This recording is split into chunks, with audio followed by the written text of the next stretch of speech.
I don't know if y'all saw what's been going on in the House of Representatives, but they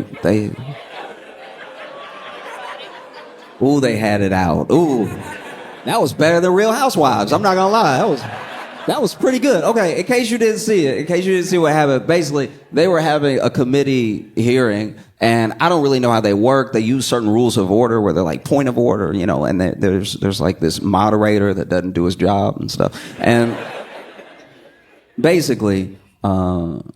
Representative, I think her name is Jasmine Crockett, said to Marjorie Taylor Greene, she's like, do you know what we're talking about right now? Do you know what we're here for?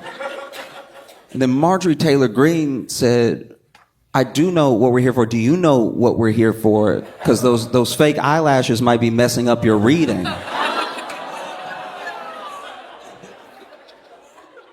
And immediately, everyone had a reaction, and AOC was the one to be like, hey, can we strike this from the record? You can't do this. Like, this is crazy. You're not supposed to engage in personal attacks on appearance or personality during a hearing. Like, you have to have some form of order, right? And then the person that runs the committee that doesn't do his job was just sort of ignoring her. So then, they let it go. But before that, Marjorie Taylor turns to AOC and she's like, did I hurt your feelings or something? And then AOC said, girl, no. Baby girl, no.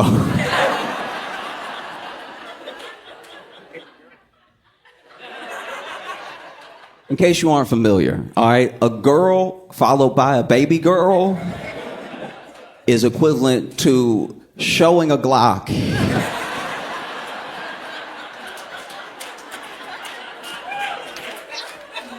I've never had a woman tell another woman in front of me, girl, baby girl, without something happening next. That's because it's such gentle language. Because it's two women talking to each other. So girl implies like my girl, hey girl, you know what I mean? Girl, and then baby girl. Baby girl is smaller than girl. Baby girl comes from an even gentler place, but is somehow much more violent. Baby girl. I'll put it this way. Girl is hair. Girl is, snatching up someone by their hair. Baby girl is choke. Baby girl is hands around the throat. One hand is baby, the other is girl. Baby girl. Whew. And then later, Representative Jasmine just asked the leader, the one who doesn't do his job. She was like, hey, I just want to check, just so I know the rules. I want to check if I were to say something about somebody's beach, blonde, bad built, botched body.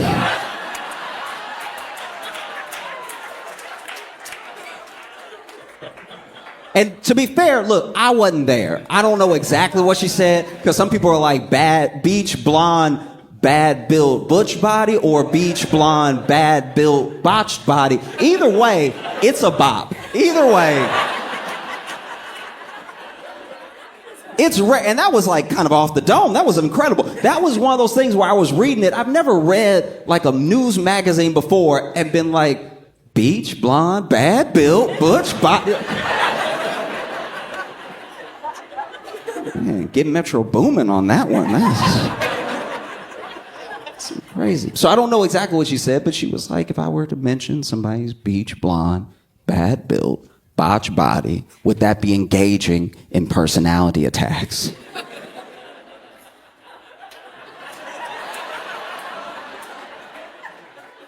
And then a bunch of people on the Republican side made the same noise as the Democratic side before. And then they were like, this is not the time, blah, blah. And then Jasmine was like, no. Because y'all love to dish it out, but you can't take it.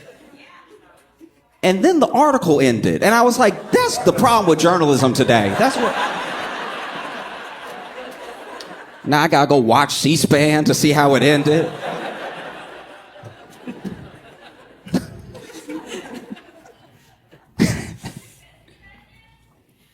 I feel like one of the main things that I miss from being a kid is ooh. Do y'all remember ooh? Do y'all remember like ooh? What an incredible experience. Ooh is beautiful. You know what's so beautiful about it? It's one of those like communal experiences. No one teaches you how to do ooh when you're a kid. You know what I mean? No one sits you down and be like, and sometimes you're gonna want to clap, and sometimes you're gonna be like ooh. Like no, your parents never give you a talk like that. You just are a kid, and then maybe you're talking in class, everybody's talking in class, and then the teacher gets frustrated, turns around, points out one kid and goes, Mr. Perkins, and then all the kids go, ooh. It's beautiful. It's almost like a religious experience that you're having outside of church. You know what I mean? Everybody knew to do it at the same time. Like starting a good slow clap. When a real slow clap happens, you're like, wow, we really did it, y'all.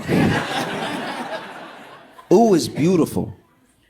And then as you get older, ooh starts to go away a little bit. You know, because we all have different experiences. When you're a kid, most kids have the same general big fears, right? Getting called out in the middle of class, getting embarrassed, something happening, somebody.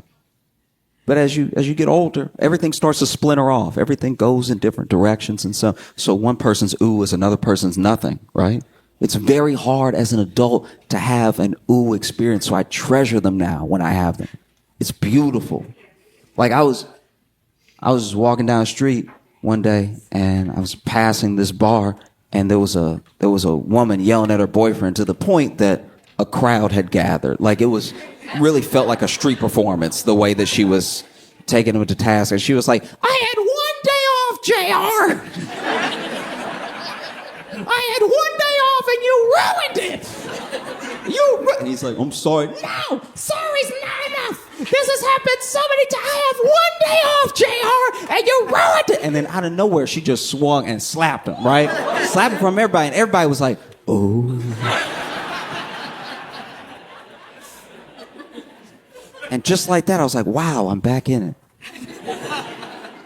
This is incredible. I went to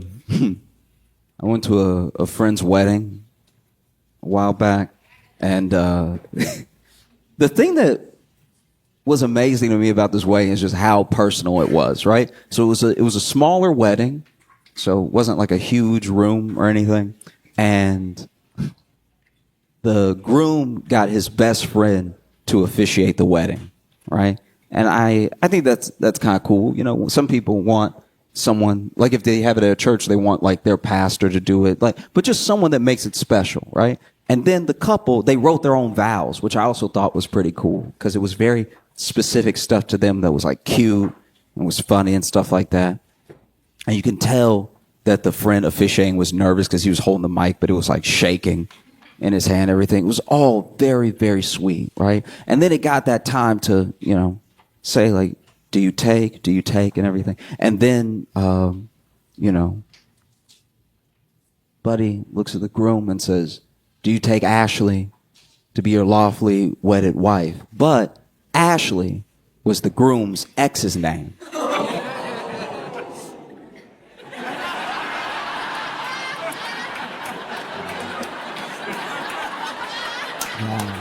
Isn't it?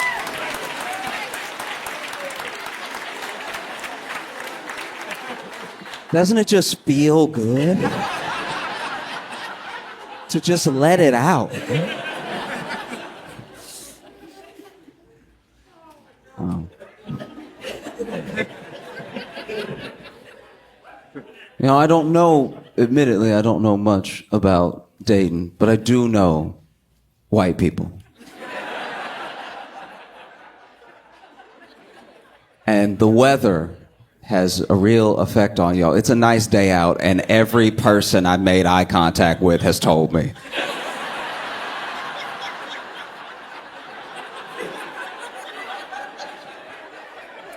Y'all saw the sunlight today. You were delighted. I was outside, and somebody walked up to me outside and was like, what a day. You know, and maybe it's just the New Yorker, but I was like, nah, I know, it's very good. They were like, nah, this is great. And in my head, I'm like, does it rain every other day or something? Good to know. Oh, I was happy for everyone. Everybody was having such a good time. You know, it's like the weather today felt like when your friend wants you to see a movie really bad and then they watch it with you, but they watching you watch the movie to make sure you're enjoying it as much as, but then you're like, but I see it. And they're like, no, but are you paying attention? It's like, you not paying attention, you looking at me.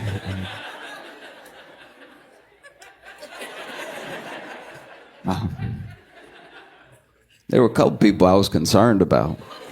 You know what I mean? Because there were a couple people, I was at the hotel, you know, I was chilling with Logan. We were about to go get something to eat. And there was one guy that was so happy, he got upset. You know what I mean? Like we saw him, you know, past him on the way out of the elevator. He's like, it's a really nice day. I was like, oh, buddy, it sounds like you needed this one. It sounded like one more day of rain, something was gonna happen, all right? I can see that same dude looking out the window. If I see another drop of rain, everybody dies. Then the clouds broke and he was like, yes, yes, yes. Because I was enjoying the weather too. I just didn't feel like I was doing a good enough job. Okay, you know, like when you go to like Six Flags or something and you having fun, but your friend is having the best time ever, to where you're like, I don't think we at the same place. You know, like y'all both walking up to the line for the Batman ride. And I guess it's just perspective. I guess it's just that when I walk up to the line, I see how long the line is. I'm like, oh, we gonna be standing here for 45 minutes. But he's looking up at the ride like, Batman. I'm like, yeah, buddy, yeah. Yeah, Batman, and we'll be there in 45 minutes.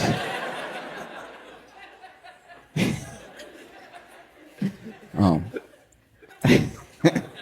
I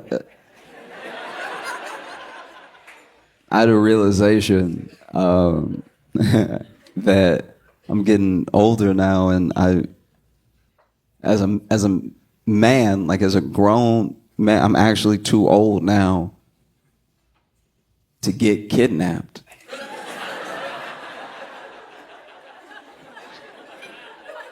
Like if I got snatched on the street and then they held me for ransom, as just, you know, as a man, you'd be like, nah, I live with y'all now. Like I can't. You can't send me back. That's too embarrassing. I just got snatched up like I was waiting for my mom after school. Y'all got me. We good. I'm part of the gang now. Don't. Yeah, send me back. Imagine. There's actually a statistic that nobody talks about. Thousands. I'm telling you, thousands of men go missing every year. We don't look, but thousands of men go missing. And I think it was 2021 where men going missing outpaced women going missing, right?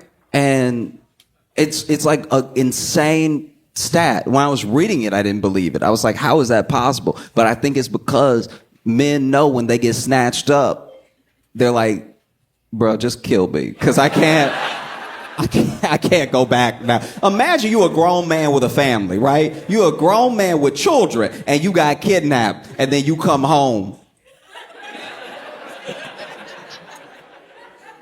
and try to be the patriarch of your family, knowing you were a kidnapped man. You know what I mean? Knowing you a diet man, knowing you light.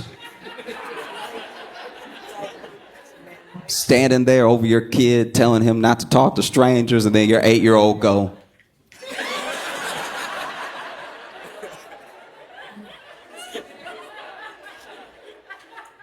well, Dad, between the two of us, I'm not the one that's been snatched up before.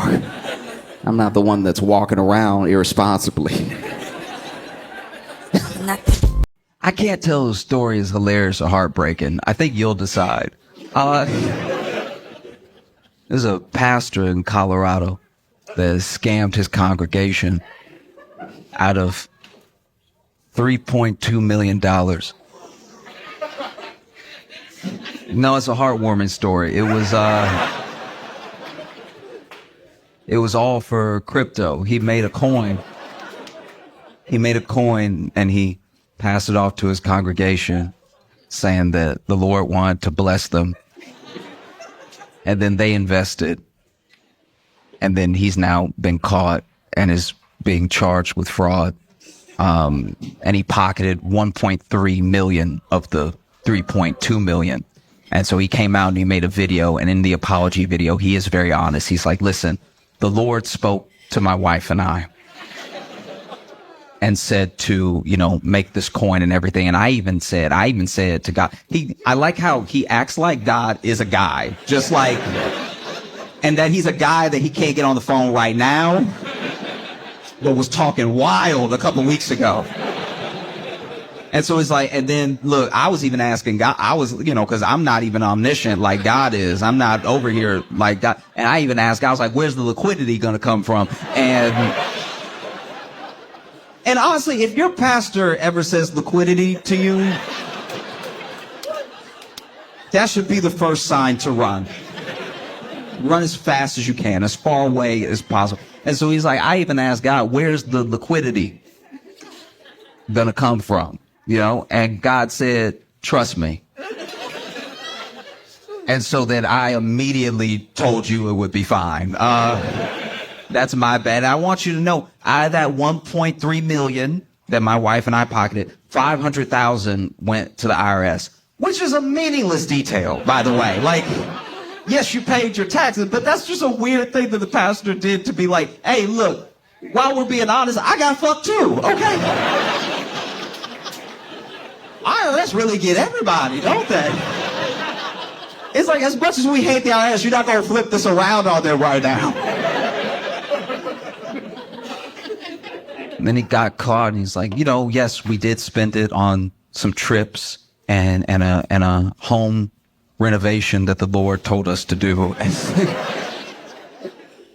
I'm starting to think that Lord is just some guy's last name to him.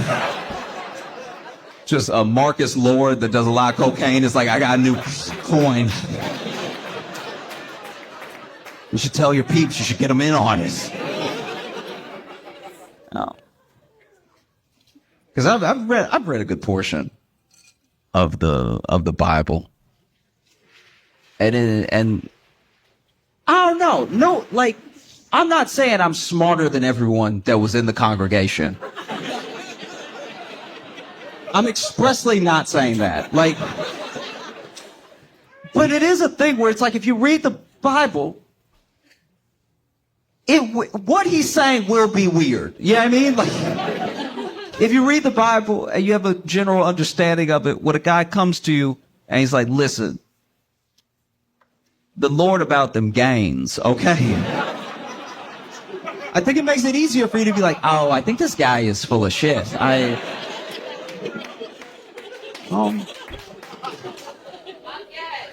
Thank you. But that's a scary thing, though, is that, like, there's a blurred line now, blurred almost to the point of being indistinguishable between, like, pastors and influencers. Yeah. You know what I mean? Like a pastor used to be, at least where I come from, a pastor used to at least be poor. You know what I mean? When a pastor is poor, they're very easy to believe. Because you see how poor they are, and they're like, oh, you really about that life. Do you know what I mean? Like, it's like a poor pastor is like it's like a gang member that has been shot a few times, where you can see the lumps. And you're like, oh, you're really dangerous. Okay. A pastor that's poor makes a more convincing argument. Because even when you try to check their work, you're like, if nothing else, even if they are absolutely out of their mind, they at least believe this because they're willing to dedicate their whole life to, and to it exactly, to it only, right? To whatever mission they feel like God has led them to. They're willing to focus solely on that to the point of being completely removed from the world, right? So any worldly thing doesn't affect them. They have no interest in it. They're only focused on whatever the thing is. Maybe it's helping people. Maybe it's spreading the word. Maybe it's knocking on doors at 6 a.m. or whatever they feel led to do. And then a rich pastor has a more alluring argument. Because a rich pastor rolls up in a Rolls Royce in a $10,000 suit with a $200,000 watch and a pinky ring. Like, the amount of pastors dressing like pimps needs to be talked about.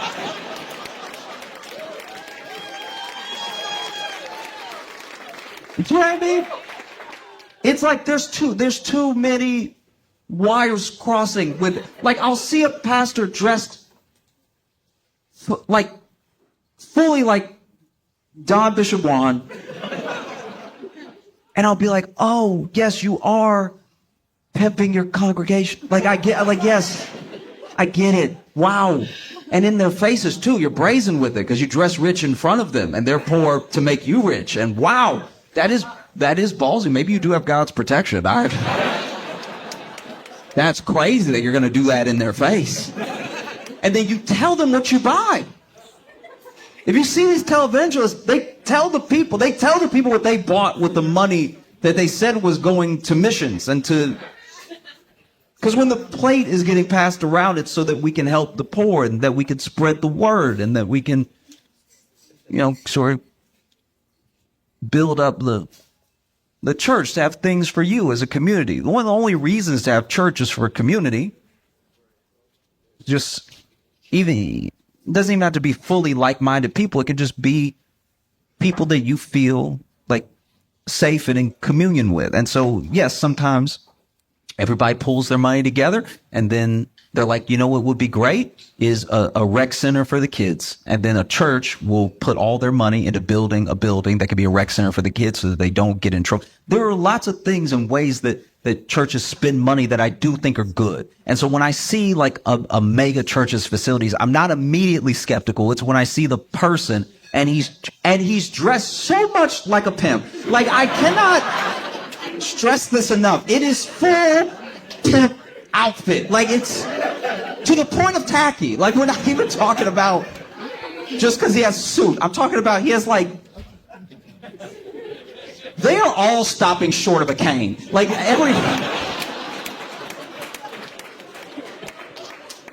they're millionaires in your face, and they're telling you, I have all this stuff because, because God blessed me with this jet. I purchased this jet for the Lord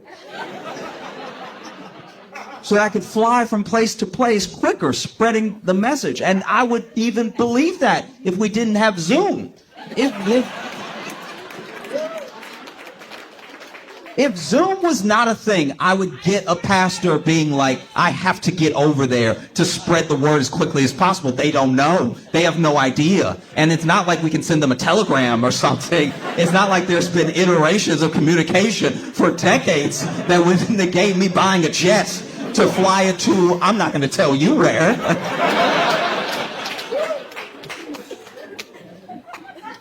Like, how did we get here? And look, it is probably, it's probably an easy thing to have happen. It is. It's probably, I think that I'm trying to be gracious for a second. I really am. I'm trying to extend an olive branch for a second and just, no, just hear me out.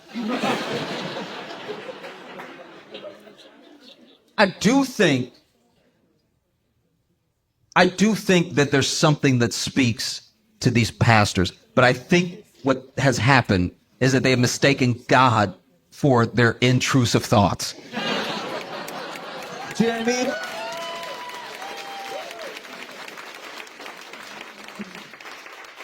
Because I don't know all of you, I don't know, exactly what your lives are like. I don't know if you grew up with religious or not, or what religion or anything. I'm just saying, as individuals, every single one of us here, if we were to lead a congregation and we were to pass around a jar or a plate, collection plate, anything like that, and everybody gave something because we made a compelling case that it is your job as a citizen of the world to help people that you may never meet, right? Is your actual duty as a living, breathing, empathetic individual that you have to do something if someone somewhere is hurting. You don't need to know them and you don't need to know why they got there. That's none of your business. It's important to help someone. And then the plate gets passed around and you make such a compelling argument that everybody puts, $1, $5, $10, or like the Bible says, 1/10 of their income to help the poor. And then church is over. Everybody leaves. And then you go to the back office where they have piled up all the money, and you do look at it and go, nigga, we rich. I mean, wow. Oh, we really cooking right now. Oh, man, I get the pinky with the soup. Oh. I'm not going to get the cane. That's too much, but oh. Just looking at a pile of money, a pile of envelopes with 1/10 of someone's paycheck in order for them to either spread the word of God or help people that they will never meet, build a well, do something so it matters that we were here, right? And then you see the money and it's stacked pretty high because it's a big church. And you look at all that money and it's hard not to be like, game time?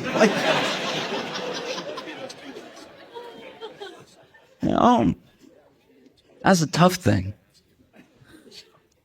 A friend said to me today, because I was telling him about the story, and he said to me that if churches did what they were supposed to do, we might not have much homelessness.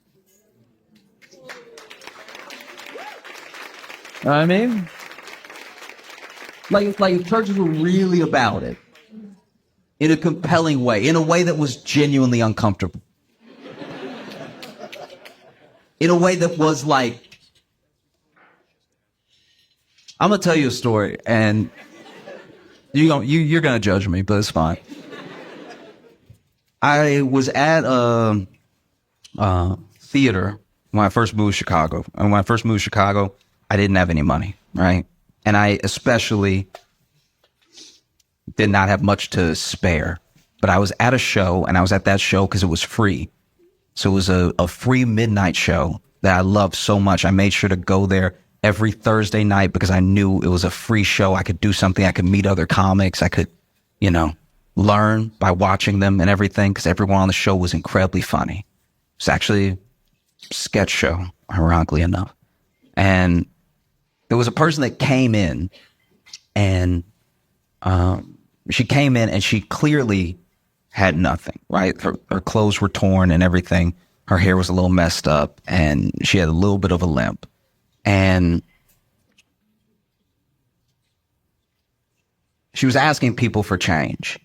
And you got to remember, this is like a kind of swanky place. Like it has a little bit of that underground grunge feel to it, but it's also like a nice place with a nice bar and everything. And so everybody was like, no, no, no, no. And everyone was varying degrees of like just ignoring, politely saying no, being aggressive, get out of here sort of thing. And then someone came and they asked her to leave, right?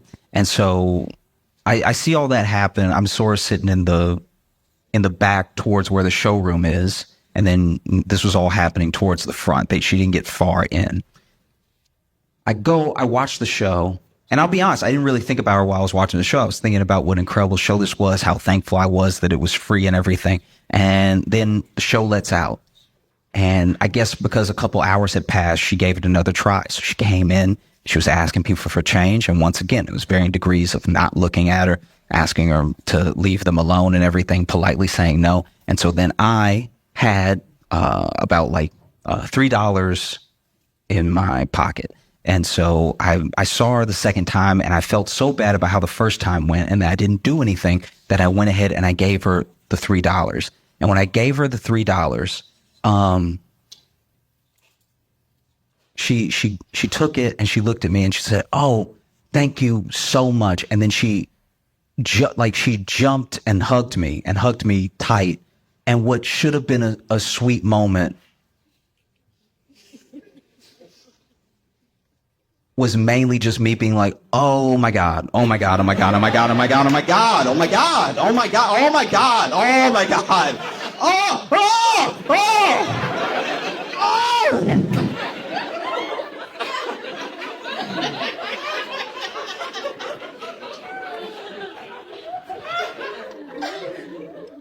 And then she walked off, happy as could be, walked out of the venue. And then I was like, I gotta wash my hands, I gotta wash my hands, I gotta wash my hands, I gotta wash my hands. And I think that, I look back at that and I'm not proud of that. I'm not proud of how I reacted or anything, but that does feel like what church should feel like. Like, instead of just being boring, it should be like, oh my God. Oh, wow. Everybody really is welcome. Oh, jeez. All right, cool.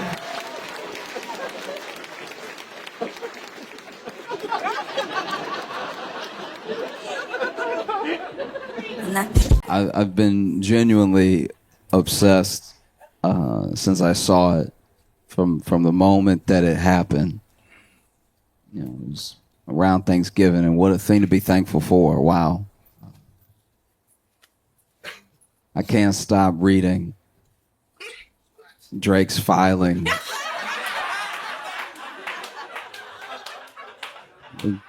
Drake's court filing, suing UMG. I mean, Drake suing UMG, Spotify, I think iHeartRadio, yeah. Like, he's suing everybody but Kendrick. Like,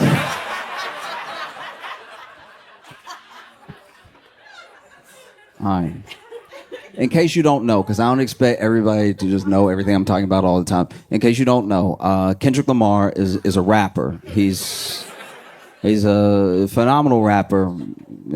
Some are saying the best to ever do it, right? There are a lot of people that, except Drake, yeah. Kendrick Lamar is absolutely killing it right now, and he was in a beef with Drake. Now, if you don't know, Drake was a rapper.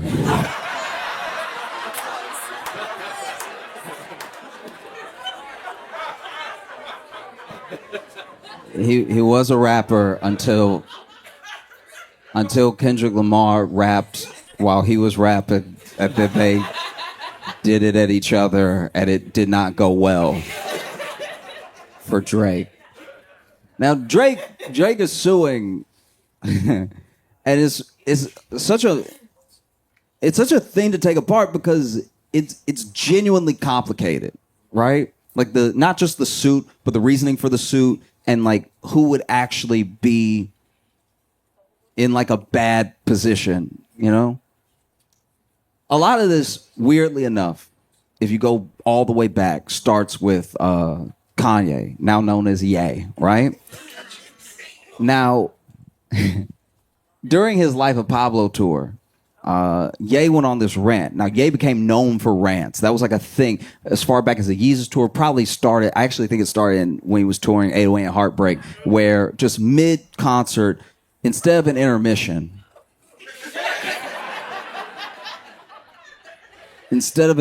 he would go on a wild rant, right? Like, and sometimes the rants would have some genuine little nuggets in them of like, oh, that's an inspiring thing that he said. I'm gonna hold on to that. And then sometimes it would be full of things where you were like,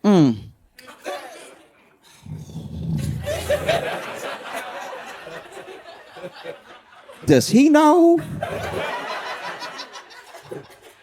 But he's all right. And in one of these rants that became like part of going to the concert, what's Kanye going to talk about? What's he going to go off on and everything? During Life of Pablo, Ye does this thing where he's like, radio lied to you, right? Now, Ye is probably one of the most imperfect messengers of our time. Like, it's sometimes, hear me out, once in a while, sometimes he has something to say that has genuine value in the industry. There are things that he says that are inspiring to anyone who takes inspiration from it, right? And there are some times where he's like so unclear, but he's like about to get there, right? And this was one of those moments, because what he was basically saying was that Drake and some of these artists, they were being artificially pumped up. They were being force-fed to us. We could not get away from them. And he took issue with it because he was like, look, you're being lied to. Something is being sold to you that is not genuine. Something is being sold to you that is completely artificial. It's a machine built by an industry to take your money. The thing that you're being sold has no soul to it. There's no artistry to it. It's just like a complex compound to take as much money from you as possible, maybe to give you the feeling of something genuine, but it's not there. I promise you. It's all been talked about behind closed doors. They've all come up with a plan to take as much of your money as possible, to take as much of your attention as possible, and to have you feeling like you're connected to some of the most hollow people who have ever lived, right? But instead of saying that, he goes, radio lied to you.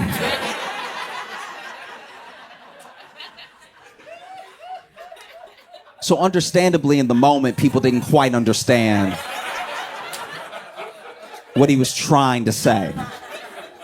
You know? And then there's another interview more recently during the beef when it started where, you know, Ye basically says he was, and it's something that a lot of Drake stans brought up, where he was like, a lot of us involved were just so excited about the destruction of Drake, you know? And they were excited because depending on who you talk to, Drake been a menace for a minute. Like Drake has been sleeping with people's very significant others.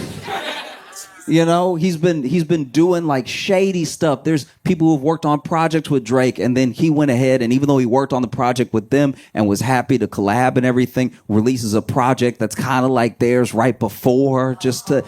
There's things he's being accused of that are like, none of it is illegal, but a lot of it is terrible, right? And so, you know, Ye had his own issue with him, Drake, Kardashians, all that stuff. And so he was like, what people don't understand about Drake is that he has a rich baby daddy named Lucian, and Lucian was the top of UMG. And so now at the top of UMG, you have someone pushing Drake nonstop. And if you heard Scorpion, I don't know how you missed it, but it was the most pushed album maybe of all time. Basically, if you got on Spotify, there were people that sued Spotify because they were like, everywhere I go is Drake. I can't click away from Drake. He's coming up on playlists that have nothing to do with him just to push Drake. You will literally type in, look, I'm looking for like a little gym bob to get like some exercise too, but I really want it to be mellow, like a little Regina Spektor or something like that, but a little bit more tempo than like a Regina Spektor. And then Spotify would be like, do you mean Drake and braids? Like, you know, you'd be like, I want some hard rock, like something classic, something that is maybe like hair metal, you know, like some of that glam punk to it and everything. And then Spotify would be like, do you mean Drake making a mean face?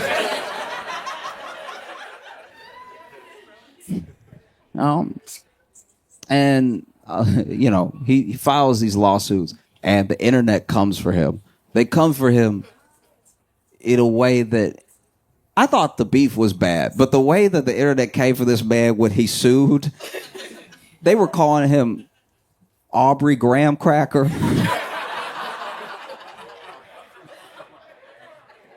They were quoting lyrics from him. It was I don't know, it was kind of hard to watch. Like I don't even like Drake, and I was like, man, this is a lot. This is, you know, but he sues, and I think a lot of people don't understand what the defamation suit is about. Very quickly, basically, he sues first UMG for what he's saying is botting Kendrick, making it so that Kendrick's song Not Like Us is more successful than it actually should have been, right? Making it more popular through bots and through like manipulation because they made it cheaper for it to get streams, which means more people would play it and stuff like that. They lifted some of the copyright so more people would do reviews of it and stuff. And Then he sues for defamation, right? And the defamation is still, once again, this is a petition. This isn't like a full-on lawsuit for damages, but it's basically saying that UMG shouldn't have let Kendrick release Not Like Us because of what it said in there about Drake and them knowing that it was false, right? And this is my thing about that. It's weird that he that he sued for Not Like Us but not Meet the Grams, which was so much worse. If you don't know, there's a song called Meet the Grams where like Kendrick talked to his whole family, talked to his son. It was everyone. That's defamation. I felt like he was defamed, as in less famous right then. Like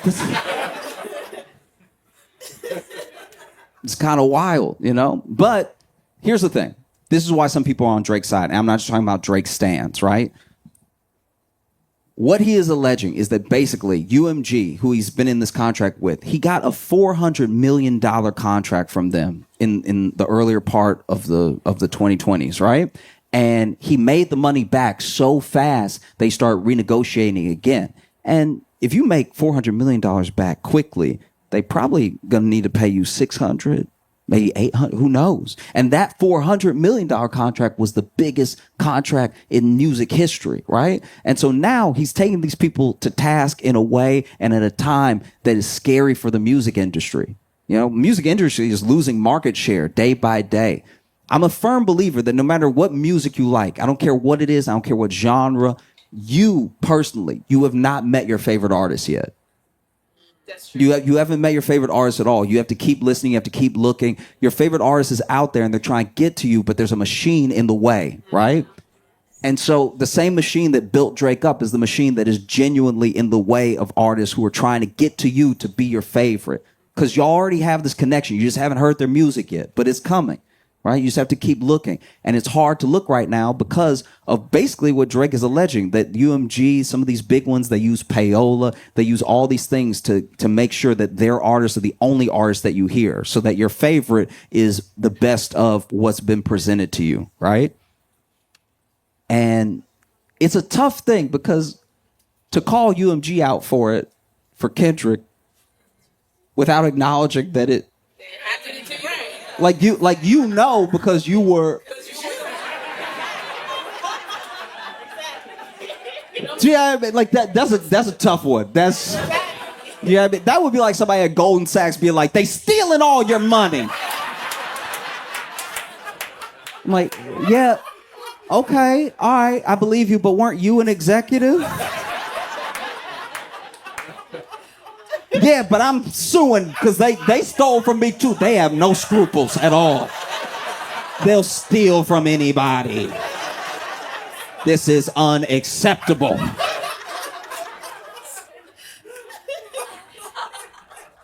You know? And so what Drake is basically alleging is that through the beef they had with Kendrick, UMG actually picked Kendrick and they built him up as much as possible to tear Drake down so that when he came back to the table and he was going to ask for more than his $400 million, they could look him in his eye and say, your stock has gone down. You're not what you used to be. You can't sell the same tickets. You don't get the same streams. How about we give you $350? And it's a lot. It's not the same. It's not the same at all. But it's something similar. I see a lot of what is happening with Drake right now, at least in regards with UMG. I'm talking specifically on this part of the suit, not the defamation, anything. I'm talking about the way that he's in a negotiation with UMG while something else is going on in his life, and it's hindering that negotiation, right? It reminds me of something that happened with Michael Jackson, because Michael Jackson got so powerful with Sony that he both found out and then accused publicly his lawyers and Sony of working together because he was becoming too powerful. He was owning too much. He was owning too much music. This man had the rights to the Beatles. Like, that's crazy. And so he said, Sony is trying to hurt me because they're not promoting my album in an era that didn't have streaming in that way. They botched my album just to try to get things from me that are mine, And it's similar to Drake in a way because both of them were the biggest artists at the time, biggest artists in the world, right? And they're both like,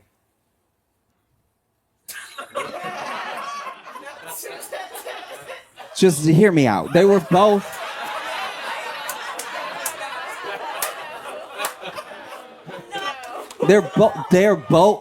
Listen. They're both black men that everyone called white, right? And I think that some of that, a part of that, is definitely present in people's feelings on the suit, right? Because there are some people that obviously think it's funny. I kind of think it's funny, you know what I mean? But then there are people who I've heard from and who I genuinely agree with that you can't get away from the fact. You cannot get away from the fact that these two individuals, even though their suits are not the same, even though their situations are not the same, these are two individuals who built themselves up to be the biggest in the world. And when it came time for a company to pay them, maybe they did whatever they had to do to not have to do that. Now, I don't believe personally the botting thing, because people genuinely were dancing to Not Like Us. People were genuinely losing their minds to Not Like Us. Like, I guess I believe the bot angle that Drake has if he thinks all black people were bots. Like, that's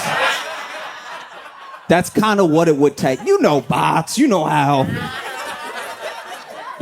bots be.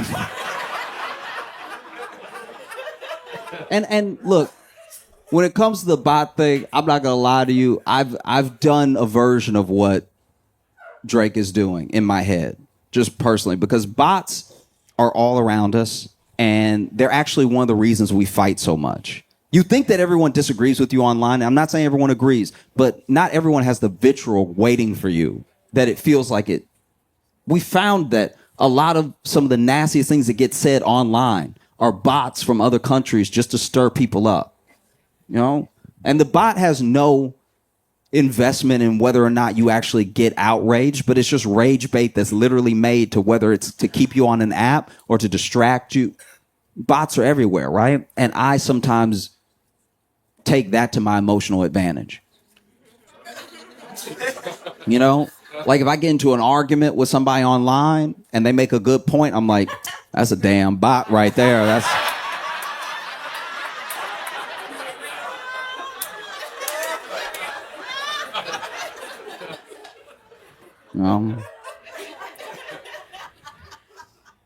Like I used to be on the apps back in the day, and you know I would sometimes meet somebody, chat with them a while, then go on a date and everything. Maybe the date wouldn't work out, but I didn't get their number, and so I messaged them again on the app, and they don't respond. Like they ghost me, and I'm like, that damn bot's something else.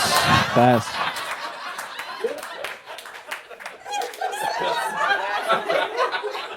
These bots are out here wilding, right? Like, you know, I remember I got to argue with my mom, and she was making some really good points, and she was really like letting me know that she was disappointed in my actions and everything, and really told me why. Broke it down, how she didn't raise me to act the way I had been acted and stuff like that. And I went ahead and typed in the text, because I saw the text bubble bubbling and everything, and I knew more was coming. And I was like, look, I'm gonna have to cut this bot off. Like this.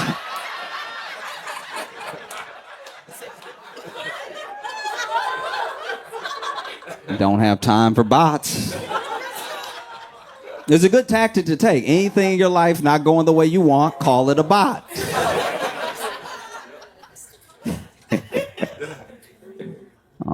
And I read and I talked to people as much as I could when the beef was going down. And I talked to Kendrick stans, I talked to Drake stans, I talked to people who did not listen to hip hop at all, who really didn't have a stake in the race at all. And there were people that were saying like, oh man, the only reason Kendrick stopped dropping diss tracks is because he was scared Drake was gonna hurt himself. Then I talked to people that were like, no, Drake dropped last, so the ball is in Kendrick's court, right? I heard delusional takes. I heard erratic takes. I heard takes that were just sort of blah, whatever. It's two grown men rhyming at each other. I don't care. Like, I heard it all. What I did not hear from Drake stans or hip-hop fans at all, the entire beef was, he should sue.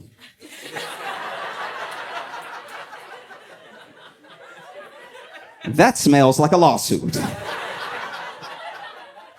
Never came out of anybody's mouth, right? And so understandably, there are people that are upset with Drake for suing because it's like, wow, if you sue and then you win, what does that do to battle rap? What does that do to hip hop? Hip hop literally has artists talking about other artists being like, I'm going to sleep with your baby mama.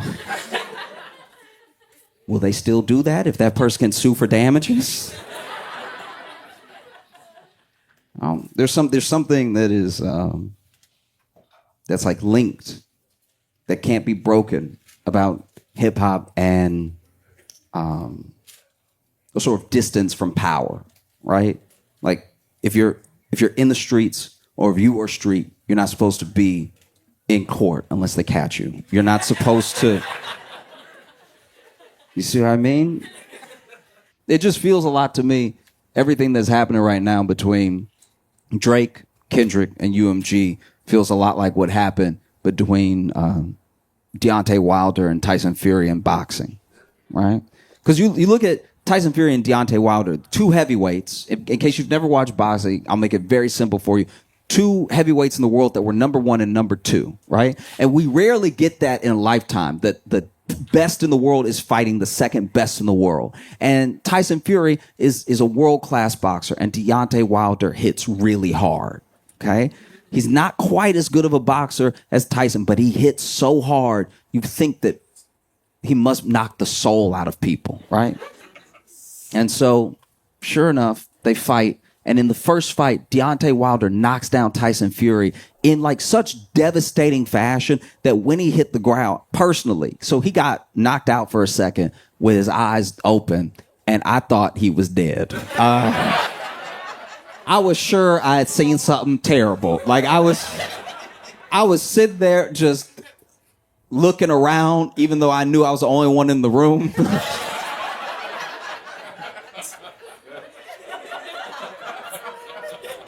And Tyson Fury had been through a lot. He had battled his way back from addiction, from some serious mental health issues. He talked about wanting to take his life and everything. And this man gets knocked down by Deontay Wilder in one of the later rounds. Even though he had been putting in good work the entire fight, this punch came out of nowhere and it knocks him down. And then out of nowhere, he blinks. And a part of me was like, he might still be dead. That's a reflex. I've heard of dead people blinking. That doesn't. And then he blinks again, and then he gets up, and he gets up all at once, just sort of rolls himself up and stands up, and the world is shocked. It's one of the biggest moments that year in sports. How did this dude get up? That feels impossible, right? This man sits up, stands up. And even Deontay Wilder is like, I thought you were dead. Deontay, like, he wasn't on camera in this moment from this angle, but he was probably looking at his fist like, I thought I killed him. That's okay. And they finished the fight, and the fight is a draw. And a lot of people thought that Tyson won the fight. And a lot of people said that it was a draw because boxing is rigged and it's corrupt and everything like that. I'm willing to believe both those things, but basically they did have to fight again because it was a draw. So neither one of them had lost their O yet, right? Second fight, Deontay Wilder shows up ready. And in his mind, he's like, I almost killed this dude the first time. So I'm gonna knock him out this time. It's gonna be simple. It's gonna be easy. I'm gonna get right to it, right? I actually gave him a little too much respect. I backed up a little bit. Go in, right? And Tyson Fury beats Deontay Wilder and beats him pretty bad. And I kind of thought he might beat him because I saw the documentary and the lead up, and there were people talking about like, oh, you know, Deontay's been knocking out his training partners when they're just holding the pads and stuff. And I'm like, that sound like he doesn't have aim. That's...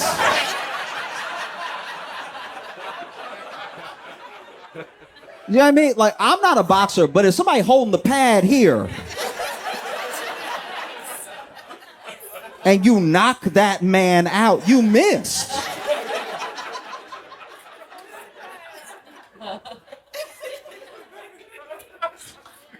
So, Deontay Wilder gets beat in that second fight. They throw in the towel and everything. And Deontay cannot accept that he lost the fight. He actually cannot accept it. He literally says, like, no, he must have cheated then. Because I almost killed this dude. This dude must have cheated. And he takes him on this long campaign. They try to investigate him, everything. They even pull out a clause where they have to do a third fight, even though Tyson wants to go and fight someone else now. And he goes on a whole campaign where he's like, no, this guy cheated. He must have cheated if he beat me because I had him. This dude, we thought he was dead. I had this dude, and then he just beats me like that. There had to have been something, maybe he had brass knuckles in his glove. There were all of these theories going around, even in the boxing world and stuff. And that's what happened to Drake. Drake didn't believe Kendrick could beat him. He was like, no, too many people on my side. I'm too popular. I'm too big. I'm genuinely too big to fail. He thought, even though he was going into contract renegotiations with UMG, let me go ahead and have the sparring session with Kendrick. Number one, number two, going at it. It's going to get a ton of buzz. And then after I beat this dude, I'll be able to come to the table and be like, pay me my $800 million. Because I just took out supposedly the best rapper, right? And then it didn't happen that way. And so now he's saying, you must have cheated. There's no way, And this is a genuine mistake. Because now, if this actually follows all the way through and goes from a petition into a lawsuit, Not Like Us is going to go into public court records. A stenographer is going to have to type out the lyrics to Not Like Us. I don't think he thought it through. Do you know what I mean? Because, and this, look, maybe this is me being a hater. This is me making some assumptions. I'm just throwing it out there. This is what I think. I think genuinely that Drake's lawyer is definitely white.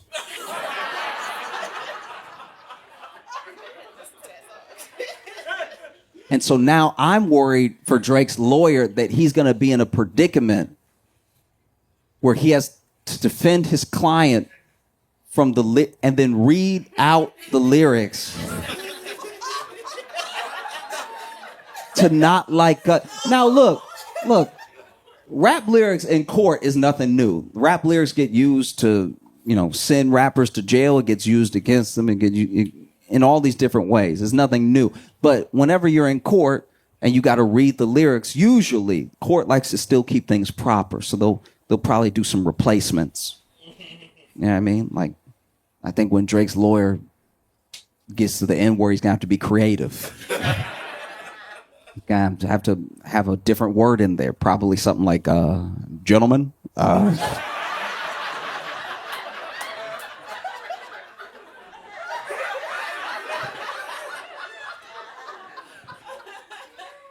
He's going to be standing there having to read the lyrics to make his point. He's going to be standing in front of maybe a jury. Who knows, right? He's standing there.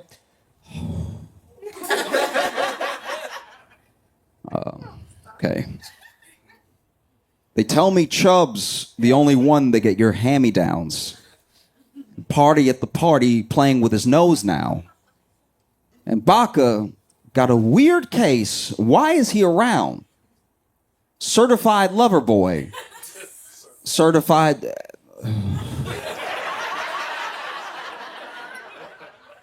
Your Honor.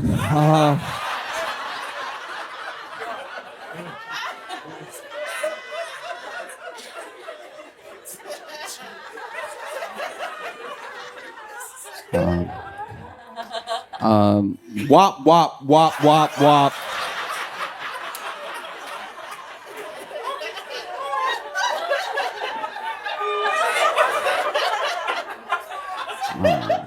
Dot, F them up. Wop, wop, wop, wop, wop. I'm gonna do my stuff. Oh. Why you trolling like a female dog?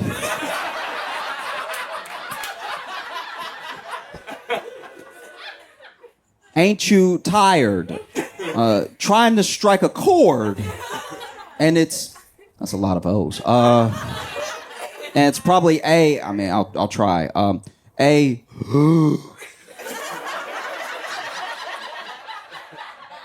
I'm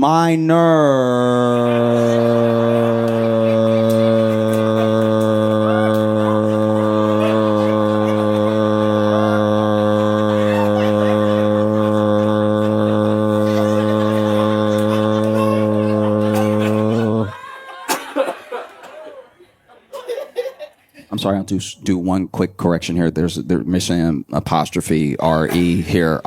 They're not like us. They're not like us.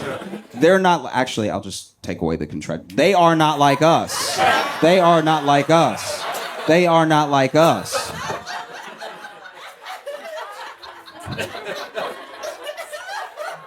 No. It's brutal. It's absolutely brutal, you know? And I'm torn because there's things in this suit that if it goes through, if they can prove that UMG and even some of the other big labels are still using payola, maybe they have to do such a big payout that they make it not worth it to do it again. You know, that's a genuine hope that I have. Or maybe the government can look at these labels, look how much power they have, and you know, it's unlikely, but break them up a bit. Right? They're already losing market share with us, the people. They already don't have the power that they used to have, right? No matter how much they push, no matter how much they repeat, sometimes it just doesn't work. Because we know they're doing it, by the way. We already know they're doing it because we know when we look at charts and they're like, this is the top artist. And we're like, who?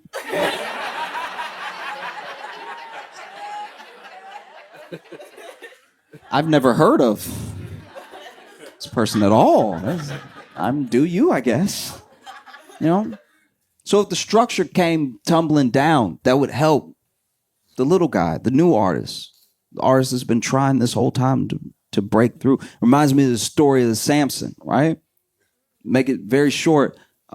Samson was very strong, loses his strength, and then becomes enslaved by the Philistines. And then while he's between two pillars, he begs God, give me my strength back. Give me my strength back so I can take revenge on the Philistines. And God gives him his strength back just for that little bit of time, just for that time that it took to push the pillars, crack them, break it down, and bring it down on him and the Philistines. And I think that's what could be happening here.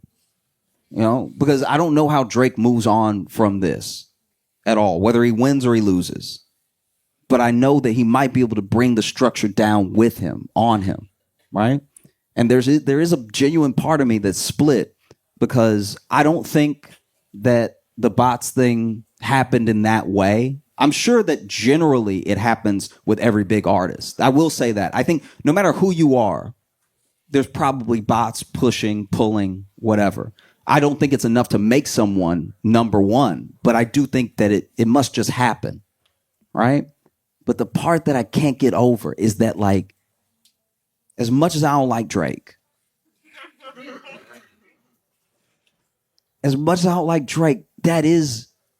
that's a black man trying to get paid what he's worth. You know, he made that money back for them. They should pay him. They do owe him. And I don't think they used Kendrick. I think Kendrick is not only an incredible artist, but he was at the right place at the right time. I think if this beef had happened in any other time, maybe it wouldn't have gone the way that it went. I think Kendrick is smart with his timing. He's obviously brilliant with his music. And I think that he knew this is it, right? You speak on me, I speak on you. But even Kendrick said in Euphoria, still love when you see success, right? His rival, this person he can't stand. So even Kendrick, to some degree, probably thinks, I hate you. Don't get me wrong. If you fail right now, that'd be hilarious. Like, I hate you. I hate you. But also, you made them that money. You know? Because there's no real proof, which I think actually hurts Drake's case. There's no real proof that he is not going to make a comeback because he's still one of the number one trending artists without releasing an album this year, even as he lost all that stock. And the stock he can get back quickly. I'll tell you how. I don't know if he'll be able to do it, but all he has to do is be like, y'all, look, y'all, could be an Instagram story. He loves that. Instagram story. where he comes to us, the people, and he just says, look, y'all, all right, maybe this isn't the way. He got me. All right, I got God. But you know what? I got something for you, my fans. I have new music coming, and I hope you love it. That's it. Let it go. You know what I mean? You got God. This stuff is way weirder. You're clearly spinning out. If anything, it makes me more afraid of Kendrick because you gotta remember first lines of Euphoria. Superpowers getting neutralized. Famous actor once knew was looking paranoid. Now he's spiraling. Who lets you sue as a rapper?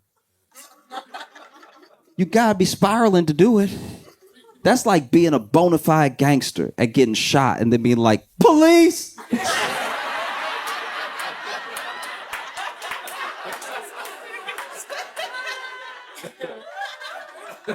You know? I don't know. I think that, Kendrick caused a full release of the culture, of the movement. People are excited, revitalizing hip hop. There's a chance that with this suit, if he wins, if he follows it all the way through and he wins, that Drake could loose the people from the industry in a small way. And there's a chance that you could get to meet your favorite artist. I guess I'll just end it most appropriately with a line from J. Cole.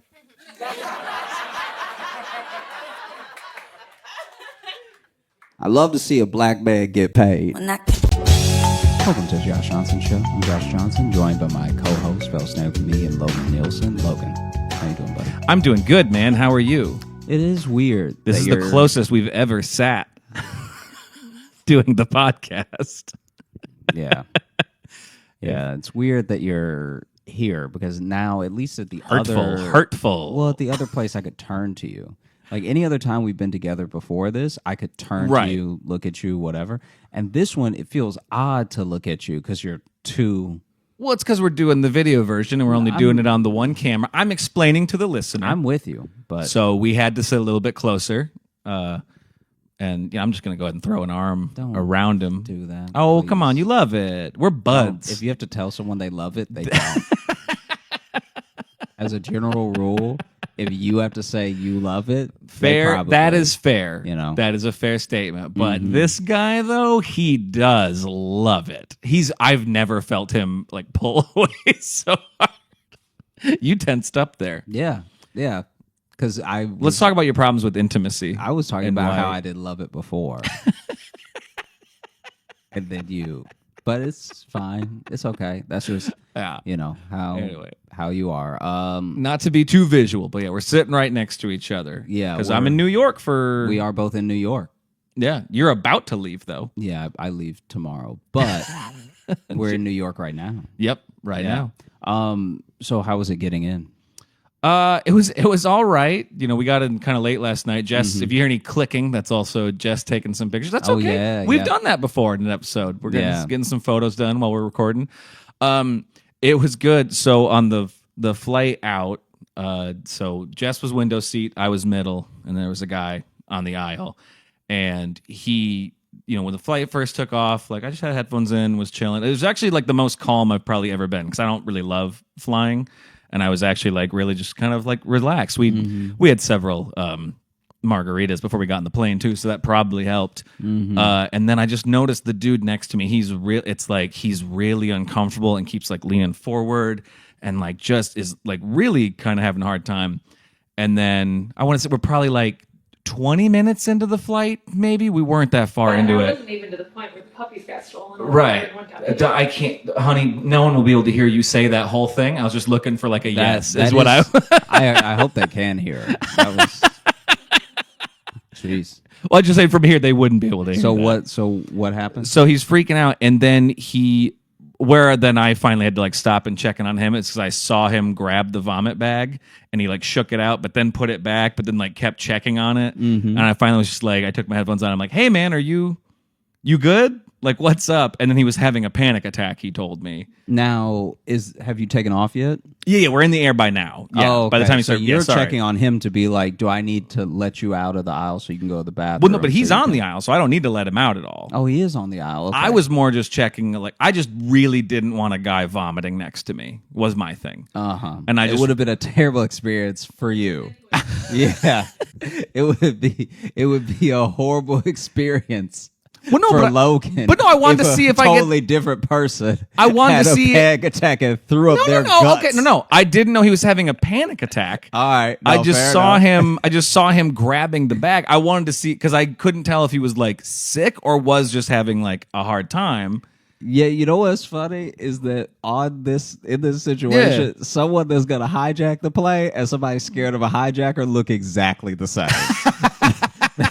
They have the same level of like nerves. They have the same like, whew, okay, all right, Yeah. Oh, be with me, God. And it's just like, it's like for those early few seconds, minutes, you can't really tell. You can't tell if you're like, is this the guy or should I help this guy? Well, that's the thing. I just couldn't tell like what was going on with him. Yeah. Because he was like, he wasn't just. If he was just going like. Like then I'd be like, okay, he's gonna just throw up. He's just oh, okay. No, but I'd be like, he's definitely sick. Yeah. But the fact that he was so fidgety and like kept like not sure what to do with himself, I'm like, he may just be having like a freak out. Yeah. So thank you for turning this into me being a selfish villain, because the whole point of it was I actually took my headphones out and I talked to him for the rest of the flight. Yeah. Just to calm him down, and he was very kind. I'm very glad because that could have backfired. You know my hatred of talking to people anywhere. What I like is there should be a whole storyline of you being an anti-hero, of like you talking people off of ledges that are like about to commit suicide because you don't want to see a dead body.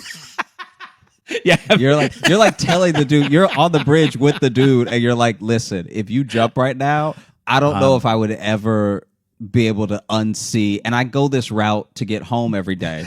So you would be ruining my commute for the rest of my life. You're gonna fuck up this whole block for me. Yeah. And I don't need that. I live nearby. Do you really want me to have to go around? Don't do this to me. Yeah. Don't do this to me, sir. And I don't care about your family. Yeah. I do not care about your family. I need to make that very clear. Yeah. Don't do this to me. And then he's like, you know what? You're right. I should kill myself at home. Great, because I don't know where that is. Yeah. So you do it. Okay. So then this is you helping this person. Yeah. Okay. I didn't expect it to be me become the villain so quickly in the story, but yeah, it was me. No, I was saying it would be funny. No, I know. But no, it was me. Then I just talked to him the whole time, and which helped him calm down. He was very grateful, and he was a very nice guy. Yeah. Nice talking to me. He lives in New York. But yeah, he was just having a panic attack. And so we talked about it, because I've had panic attacks. So I'm like, listen, I get it. Yeah. And so we just talked for the rest of the flight, and then that was it. And then when we got into our Uber, I always like talking to Uber drivers, particularly in New York. I like New York Uber drivers, but by that point, I'd spoke on a whole flight, so I was silent. Yeah, you're pretty spent. I have so much I don't know, small talk in me. I feel like I don't want to overshoot it, but I could easily say that maybe a 10th of the stories that are told to me that I tell on the podcast are Uber drivers. Oh, absolutely. Because you even saw in DC, when we were in DC, I just asked them, I'm like, what's the longest ride you ever had? What's the craziest ride you've ever had? Blah, blah, blah. And sometimes they give you nothing. Yeah, sometimes they're like, hey, drunk people drunk. Yeah. And you're like, oh, all right, there's not a lot to pull from there. Or some give you the vibe of just like, oh, they want to just do their job and just get you out of the car. Yeah, but every once in a while, somebody's thirsty to tell you. Oh, yeah. Okay. We had one of the guys in DC was just like, he wasn't going off of like. Which one was that? The guy who was talking about like comedy and stuff like that. And oh, yeah. His eyes. Oh, yeah. What happened with that? So our Uber driver in DC, or maybe we were in Arlington for this one. I mean, they're right next to each other. And he was telling us, this is so funny. He was like, I got the new iPhone, but they were trying to upsell me. And so I wasn't sure if I was making the right decision, because then some guy that was trying to upsell me was like, no, you got to get the latest version because they're out here playing games with this middle one. You got to get like the tip top and you got to get the most memory because you don't know, it could be the end of the world. Like the dude was like really upselling him. And then he wasn't sure if he should even get a new phone because it's not like his regular phone was broken. Then he gets the new phone. Yeah. And it was like the newest yeah. at the time. Then he plugs it in, and it's supposed to have this great battery life and everything. And he kept saying that he was looking at it. He kept saying 50%. Yeah. And no matter how much he charged it, no matter what he did, it kept saying battery life 50%. And he was like, what the fuck? And it went to 50% early in the day. After him charging it, which was especially why he was like, what's happening? This is crazy. Yeah, this is supposed to be a better battery, but it's only at 50% ever. Yeah. And then he finally put on his reading glasses. Yeah. And realized it wasn't 50, it was 5G. It said 5G in the corner. Yeah, it had been saying 5G all day. All day. And he was like, this battery trash. Which is also good to tell you while he's driving you around, to be like, listen, I can't see great. Because he didn't have glasses on while he was driving. That is true, actually. Now that you say that, he was not wearing glasses. Because he told us at the end of the trip, he told us all this. So at the very end of the trip, he's telling us this story. So outside of that, we're just chatting about comedy, stuff like that. This is the last story he tells us before we get out. And as I'm getting out of the car, I look at his face and I'm like, this man doesn't have glasses on. I didn't think of that until this second, till you just said that. I couldn't stop thinking about that. I thought about that. I thought that's also, I don't know. I thought that was also on your mind. I was like, this man's been driving us around blind. No, I didn't think about that at all. Because he drove us from Nando's to the venue. Yeah, so it's not like, because here's the thing. When you're doing that, so when we were at Arlington Draft House, the hotel is very close to the club. So super close. It's like you could walk, but it's a 20-minute walk, or it's like a 5-minute, cab. It's very Uber, hot whatever. too. You know what I mean? Yeah. So we kept taking the Uber because we were like, it's nothing. It's like $6 and it's a quick conversation, whatever. But this time we were at a restaurant and then getting the Uber from the restaurant to the venue. And so that was like and he had to get on the highway at one point and then get off of it. The idea that he just did all that and he maybe couldn't see. With no sight. Yeah. I didn't think of that till just now. That's amazing. Yeah, in that area, you have to just constantly get on the highway too. It seemed like if we wanted to go anywhere, they had to do that little circle. Yeah, you have to do a circle and then take like the second exit and you're across town. No matter where you want to go. No, okay. Wow. I did not think of that because now it's like this is a week later, my life is flashing before my eyes. A week later. Yeah, dude, when he told us that, I was getting out of the Uber and I was like, what? I didn't even connect. That's why I didn't laugh that much. Because this dude's like laugh, and you're laughing. You're like ha ha ha ha. Like he was like. I was just giving him a laugh because he said it was the funniest thing that ever happened to him recently, and it's funny. It's funny. It was like it's fine. I just wanted to give him But it is be a good audience member. You were, but I was like walking in the club like, okay, you're over here. Like this is the other thing that was kind of like. It's when I decided to just not bring it up. Yeah. Because I thought it was also on your mind.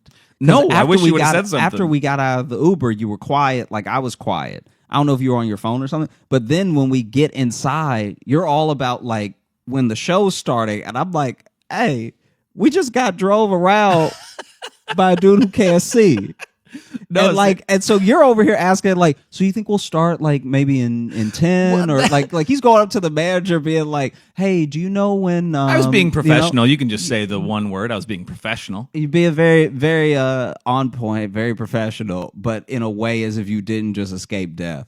And so then I'm standing there like just staring in front of me and and you're like, okay, good. And capacity's good. Like, well, because we were getting there like right at showtime, and we were bringing food to the staff too, wasn't it that day? Yeah. So we were like, I also wanted to make sure like we got that part done, and then got backstage to the green room and stuff.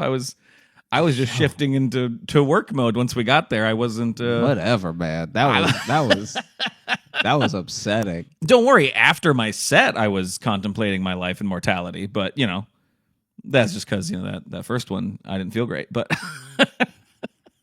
that was terrible. Damn. Yeah, I didn't think about that at all. Yeah.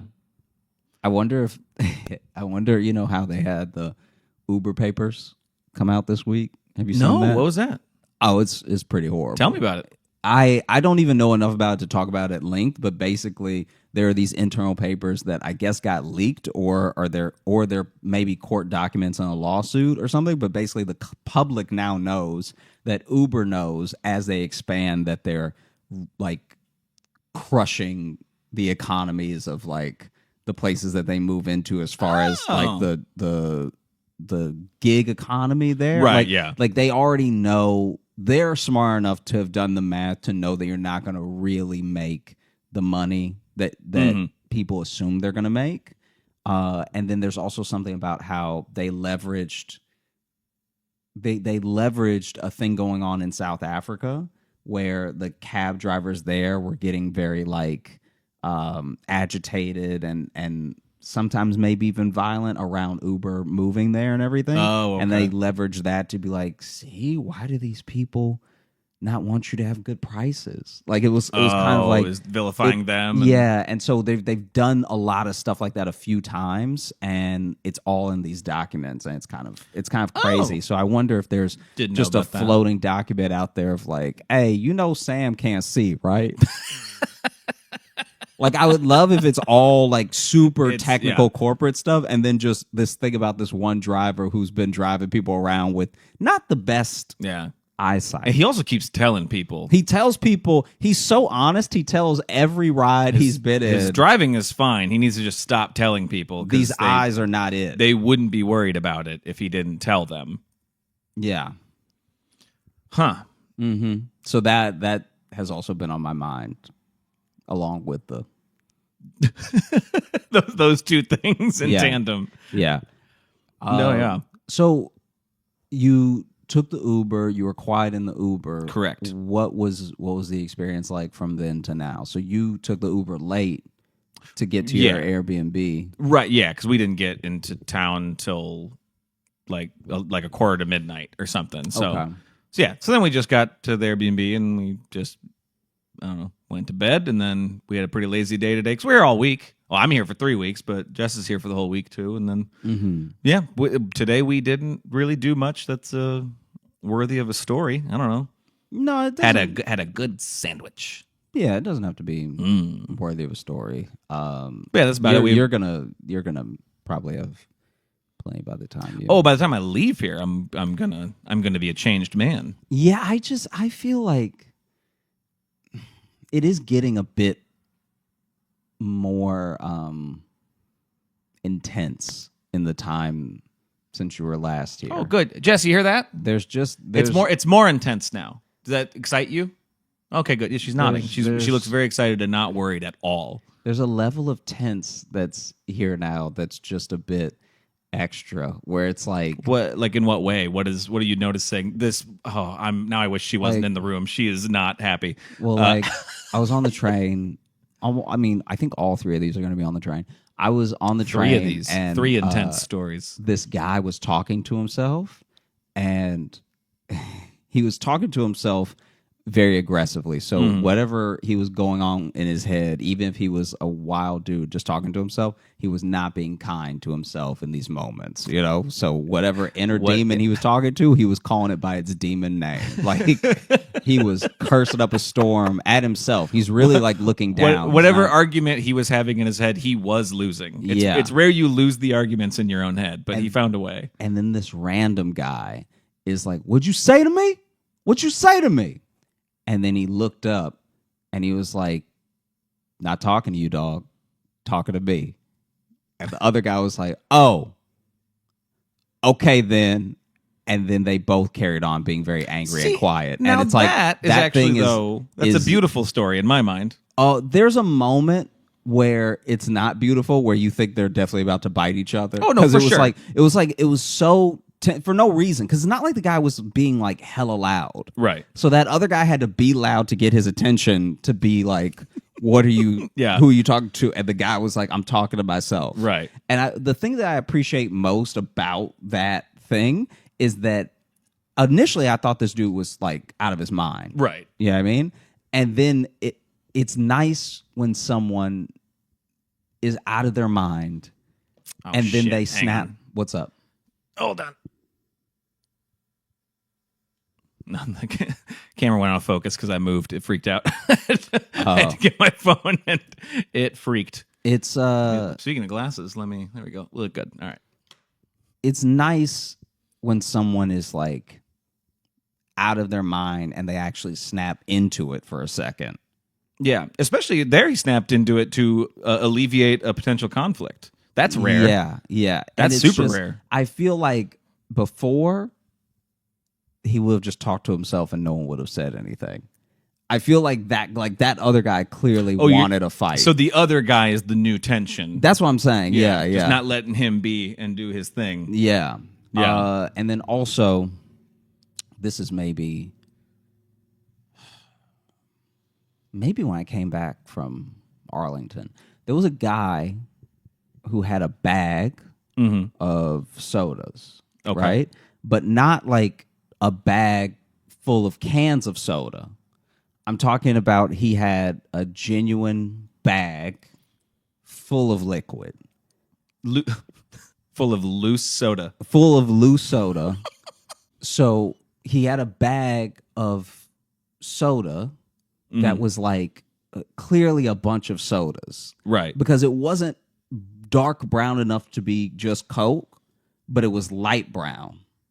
And it was like, okay, this looks like it could be. I mean, maybe it was RC. Who knows? I was going to say RC or maybe a Lipton iced tea. But it seems like a bunch of sodas. A bunch of something you don't want him spilling in right this now. Clear bag. Yeah. And the bag, I don't know how this man did it, but the bag is tight. The bag is like... So you say a clear bag is like a clear shopping bag? Yeah, Or a clear shopping bag. like tied up in a knot up top? Full of soda. Like where you can see the bubbles. So it's definitely carbonated. It's definitely carbonated because you can see the bubbles. He's just got like a bag of soda. I feel like I've told you about something like this happening before because I know one time I was around this dude whose soda spilled in his bag and then it was like full of soda. But this is that one I remember. But this is pre-spilled in the bag. This is intentionally poured. No, this in is the intentionally all in the bag. There's nothing in this bag but soda, and especially in a shopping bag too, and then like tied up like a bindle sack. Yeah, in a knot to hop the rails. Yeah, in a knot. There's just this huge bag. That's wonderful. Of soda, and basically, he's not like being careless with it. I need to point that out. It's not like this dude This is precious cargo. Yeah, it's not like this dude is trying to be reckless and dangerous with this bag, right? Not threatening anybody with the bag, anything, but. He's walking up and down the train car. And so everyone that's on the train car for more than a couple stops is noticing that this is a bag of soda. It's hard to not notice, I would gather. Yeah. Yeah. And we all just get tennis ball eyes. You know, like in a Wimbledon match where you see the heads go, like we're all just watching the bag go back and forth because everyone is perplexed where it's like, okay, so is this bag about to pop or spill or whatever, right? Yeah. And then after that is then just why. Why and how. We're all I'm gonna have to clear the music that drives by every now and then. Hopefully we don't get a copyright strike because of the random vehicles driving by. I think it needs to be more than 3 seconds to be a copyright issue. It does, I think we're safe. Unless somebody just parks, decides to yell up, and you hear nothing but the new Pusha T album. And then I just we'll yell out then and be like, "Can you guys put on something royalty free, please? Thank you. Just some jazz, please. Some jazz, some itsy bitsy spider. Some that's not gonna help us. Happy birthday over and over again. Maybe that only became public domain few years ago. So there's this bag. Sure. And in the bag is like swashing. So it's not like it's tight to the point where there's no movement of the liquid. That would be very impressive. If it would be. If it was airtight in a bag like that. If it was just a bubble with handles, that'd be fire. That'd be amazing. Yeah. It's almost that, but there's just enough room for a little bit of swashing. He has not perfected it yet. And so he's going back and forth, back and forth, back and forth. And we're just wondering whose day is going to be ruined. Because when this bag goes, it's gonna take a couple people with it. This is an unfortunate game show. It's getting to the point where as he's pacing back and forth, and it looked like, I don't know if this is going to make sense, but he looks like someone who would have a bag of soda.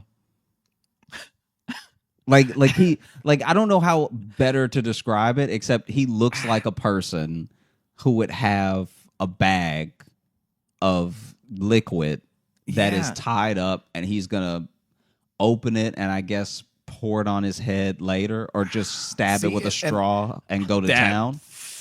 Boy, that would be the best if he if he just pulled out and then drank the whole bag. Yeah, would be amazing. But no, people do that with they don't stab it, but sometimes you can catch somebody with like a box wine, which is basically just a bag of wine. Just those little ones. Yeah, just Oh, for sure. Know. Yeah, no, that makes sense. It's meant for that. You can do that, but not your homemade soda Capri Sun that you've made. But he's like, I'm trying to imagine what he looks like, and I have an idea, but I have a feeling if I saw him, I'd be like, okay. Also, should point out, there was a point where when I saw him with the bag, I obviously saw the carbonation, the bubbles, everything, but there was a split second where I was like, that man is, like, I thought there was a bag of pee, and I thought that he was very sick. Because if your pee is carbonated, you have too much cola. Well, and it's that dark too. That man is dehydrated. That man is dying. That man, I don't know how he filled a bag by being that dehydrated. I honestly think he must be taking this bag to the doctor to be like, listen, this is how much comes out, and it's this color. Yeah. What do I do? Also, it's fizzy. So it's fizzy too. If you can tell me what new thing I have, that would be great. And so basically, we're watching this dude up and down, up and down, up and down, and then finally this guy gets on with an umbrella, and just perfectly, as this dude is shaking out and tying up the strap of the umbrella and turning around, he turns into the guy with the bag of soda. And you know the little spikes that are completely unnecessary on umbrellas? Yeah. You know those things that don't help stop the rain at all? I don't know why there's spiked ends to every umbrella that's ever been invented. The Mad Max part of the umbrella. Yeah. And you never know. He turns in and the whole bag just goes. So it's like it so clearly a thin bag too. Took barely any. I think it is exactly one Walgreens bag. That this dude has filled with soda. I'm surprised it wasn't dripping. Yeah. That's the thing. If it was that ready to pop by being just touched by an umbrella. Yeah, so he touches with the umbrella, the thing starts to go. And a bunch of people shoot up and walk away from the splash zone. But that guy that was I felt so bad for the guy with the umbrella because he literally has it so he doesn't get wet. And now this dude's calves are covered in cola. Now he's wet and sticky, which you don't get from the rain. Yeah. Now he needs rain. Yeah. Now he's going to go outside and he's like, fuck, I really wish it was raining. Now he's just going to go outside, back of the leg first, moonwalking in the rain to try to get some of this sticky out. Because this guy doesn't know what it is. To travel. This guy just got on the train. 1 second. Let me check on him. That's all right. Dog break. Should we pause the video since it's going to get weird when I get Sure. I'll just say dog break.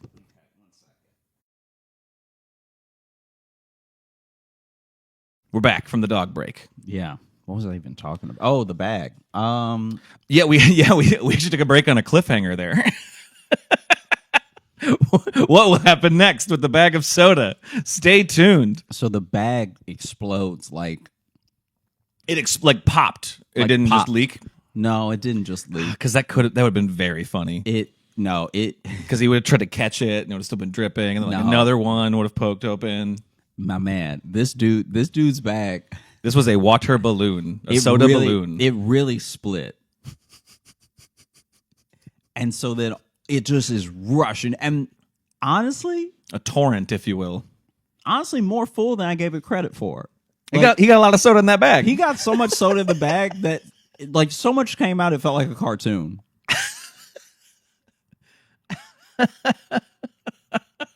Like so much came out that I was like, how is it still? And then the guy feeling it is terrified. Like Yeah. this is a true nightmare to just have something like Wet on the warm and subway. sticky. warm. Yeah. Was this heated up? I mean, I don't think Soda? it was heated up, but if you're walking around with a bag of soda, In I the can't summer all imagine day. you're keeping it cold. Yeah, that's fair. So he filled this a while ago, and then which would be impressive if he had it all day, and this is the first trouble he's run into. Yeah. Or maybe the initial trouble was why it ended up in the bag. He was carrying a 12-pack, and then they all burst somehow. I don't know who I feel worse for. Because if you're carrying a bag of soda, that means it's your only option.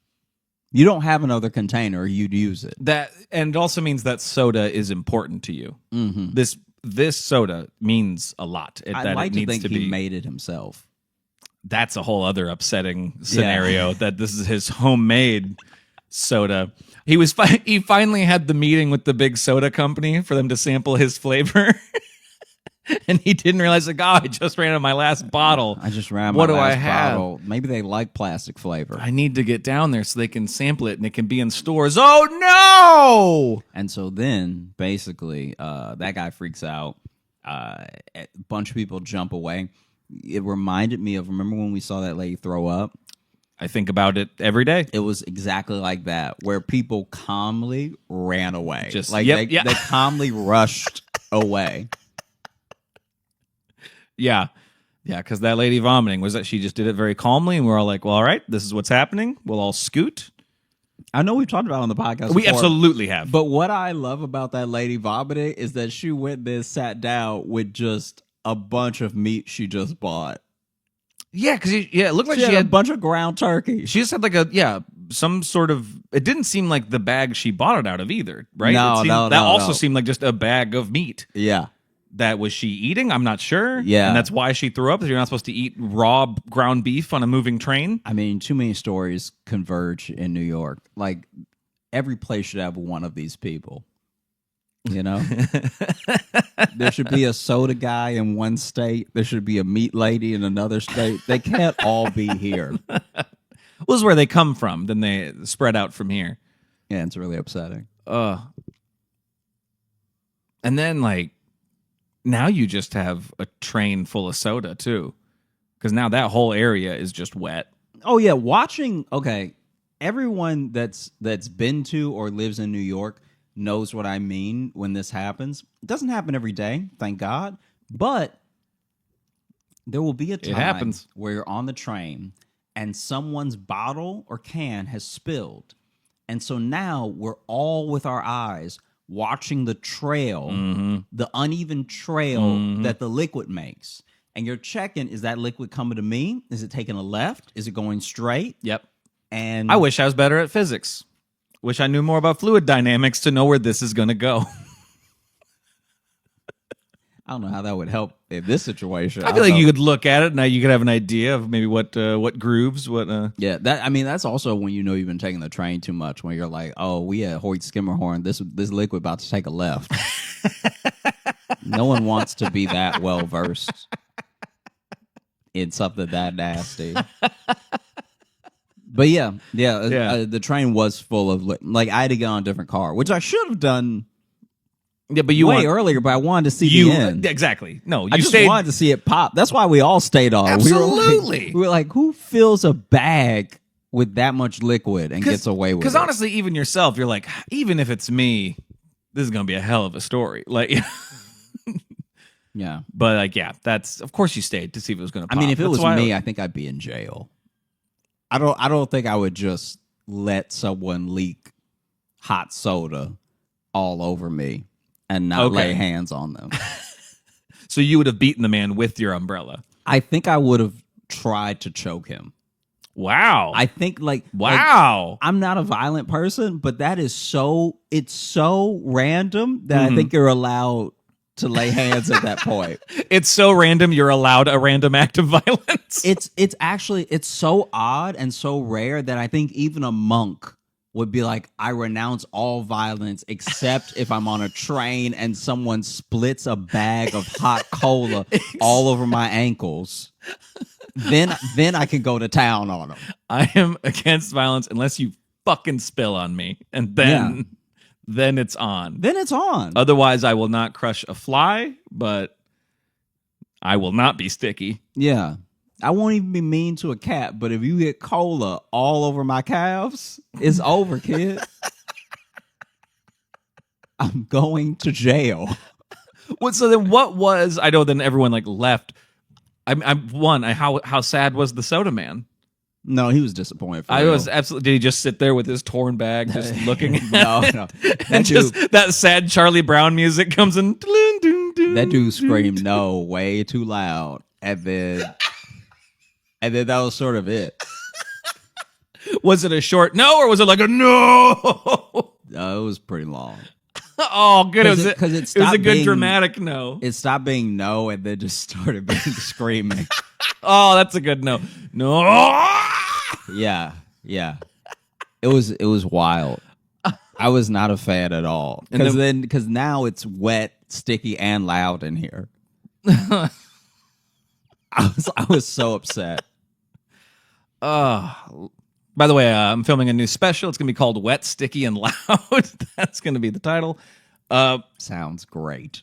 How did Umbrella Man react? I mean, obviously he was disappointed. Did he shout or did he? He was also screaming. He was also screaming. Yeah. For him, you have to keep in mind that for him, he's just got on the train and he's closed his umbrella. Yeah. And then he feels however that soda felt. I just made it hot in my head. Maybe it wasn't hot. Either way, if you step onto a train and the first thing that happens is your legs get wet, you just have to assume someone is pissing on you. And so you've walked into a current of piss. Because he looked dry, you could see his brain break for a second. Oh, absolutely. Where he's like, no, I'm inside. How am I getting this wet inside? I didn't see a bunch of water flow out, so I surely didn't step into. There's no way this should be happening. Yeah. And then he turned around, he saw the bag, and he just started screaming. But he was screaming more like, what the hell, what the hell, what the hell? Absolutely. Well, I'm sure that he wants to say, what is that?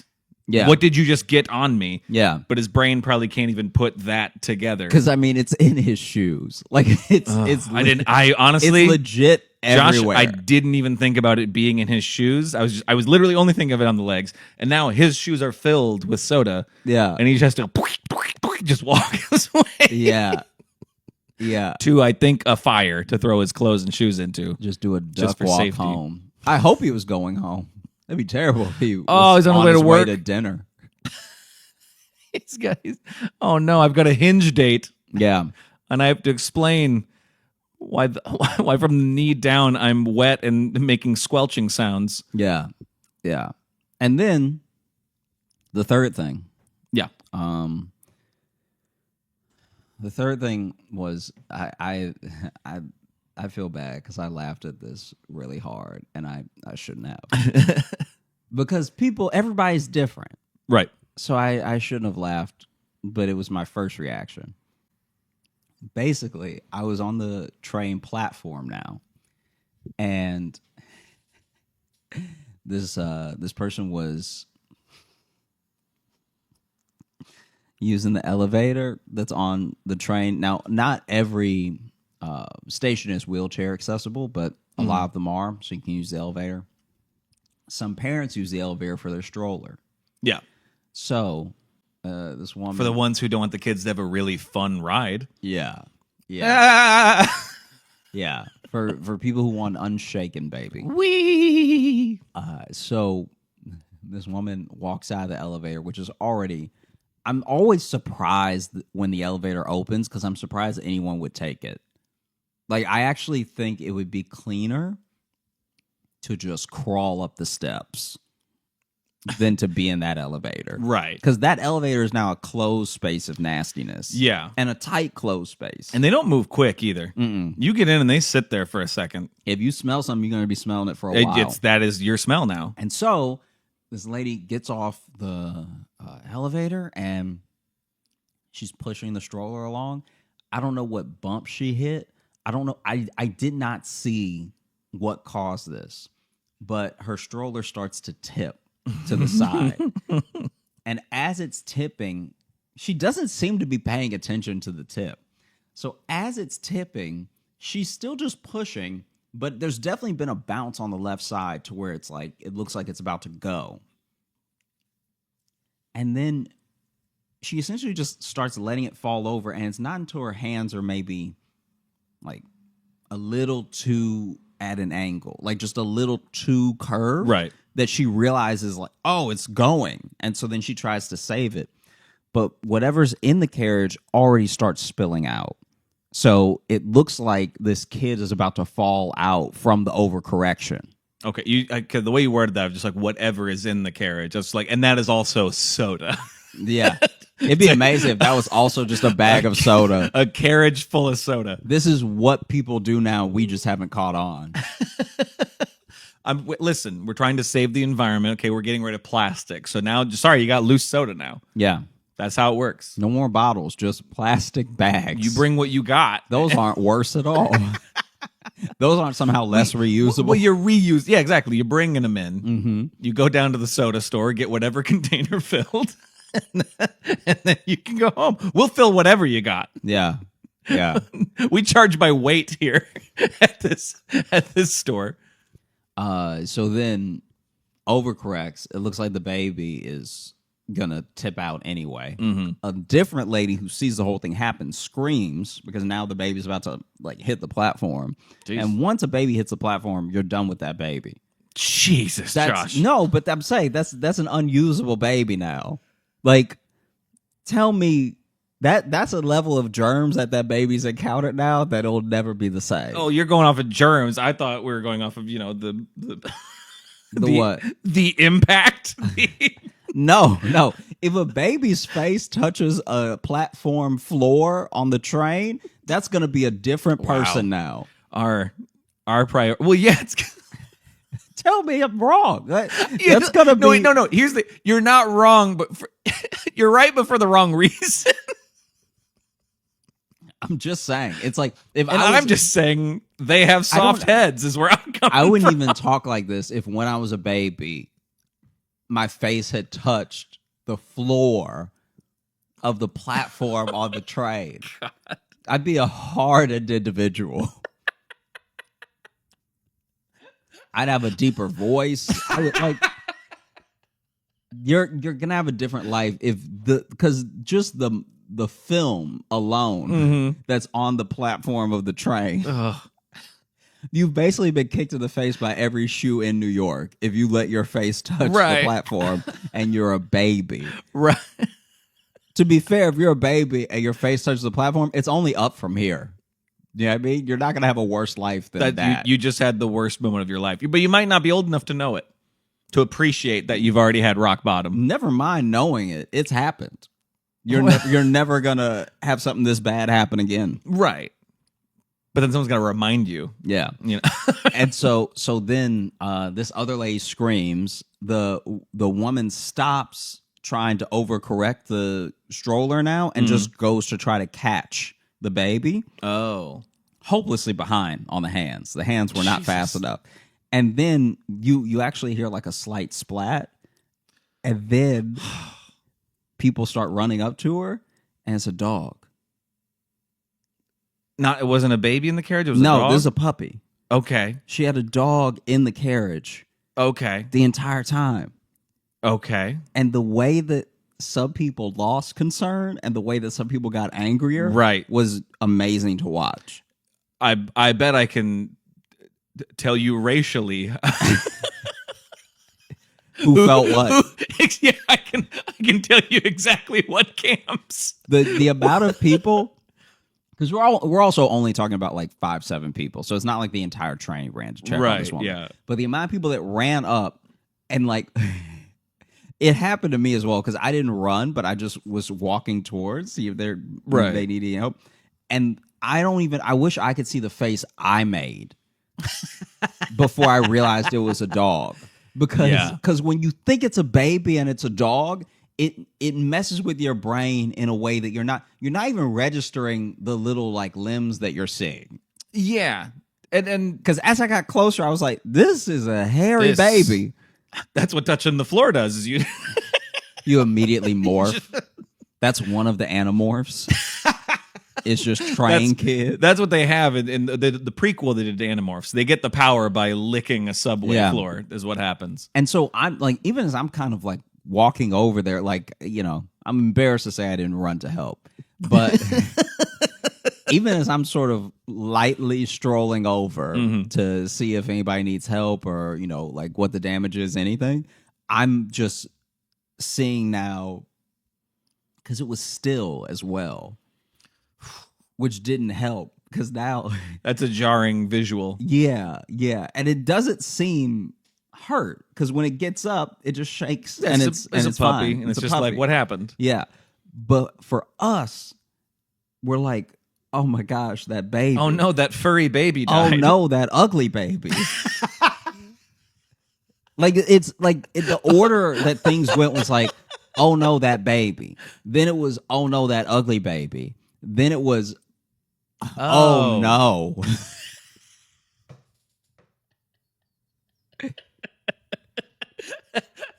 And then it was, and then for some people it was, and then if you're white, it was, oh. Mm-hmm.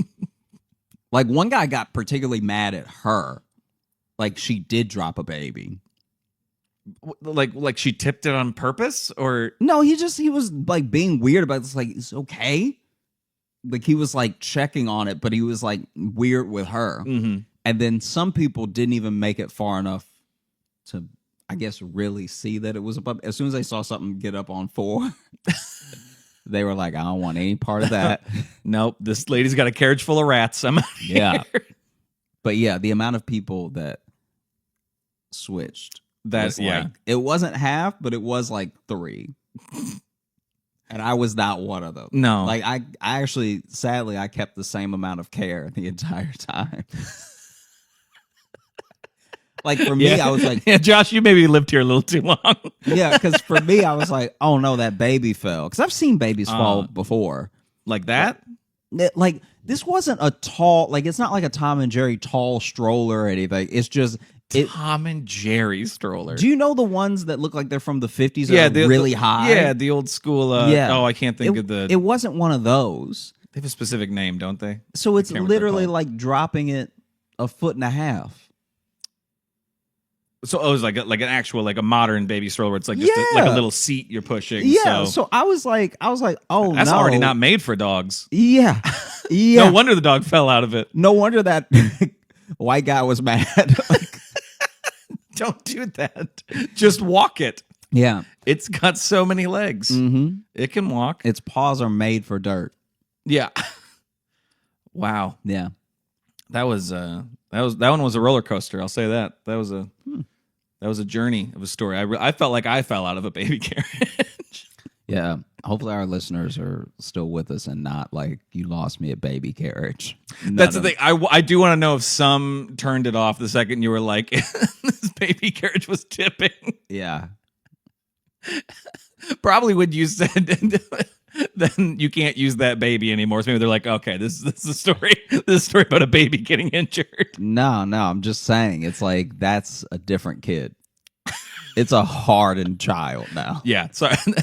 That kid's the parent now. Sorry, you answer to it. Should we open up the mailbag, my dude? Yeah, let's do it. Let's do that. I do want to go to. We got some Instagram questions that were sent to me. Hi, Logan. This is probably a really weird thing to do because I don't know you or Josh personally, but I find myself in need of advice. We don't really get asked like straight up advice a lot. Yeah. So I thought this would be interesting to see how we fuck this up. You and Josh talk about relationships a lot on the podcast. I really love the show. I listen to the episodes on repeat because they help make me feel less anxious when my thoughts are swirling. I'm also the one who wrote in with the story about the class hamster that got eaten by the class snake. Do you remember that? Killing them. Yeah. Killing them. So this is a little personal, but I've been with someone. We both really like each other, but we have some love language clashes that keep making things hard. So I guess what I'd like to ask is, how do you know that it's worth the struggle to stay with someone? Is it normal to have to continually work on things? As someone with anxiety, do you have it about your relationship, even though it's a strong one? Also, I'm a total stranger, and I understand if you and Josh don't want to answer these. Do you want to go first? If you got something, go for it. Oh, okay. This will be fun to answer too with my girlfriend staring at me. So this will be a very interesting experiment for me. I personally don't believe in love languages. I think Really thought he was just going to end at love, and I was going to be like, whoa. No, I think it was a. We've talked about that before too, that neither of us are really. Yeah, because my thing is, at the end of the day, no one actually has to be nice to you. And so when someone is kind to you in the way that they are best able or best know how to be kind, it's actually a really dickish thing to be like, yeah, but it's not the way I like it. It's like, that's wild. Like if someone, I understand that not every gift is going to be received in the way that was intended, and not every gesture is going to be understood in the way that was intended. But you can't tell me that it's not actually kind of a pretty bad move to be getting all of something from someone and then be like, yeah, but it's not the one I want, so it doesn't count. That's kind of wild. Like, I'm not saying that that's what this person is doing. Right. I'm just saying that what quickly happened with love languages, it started out as a good way to almost like a fun little personality test and a good way to communicate. And like a shorthand that you could have to kind of to classify some things. Yeah. Which, for that, it was okay. And what it quickly turned into was a way for a lot of people to be kind of bratty.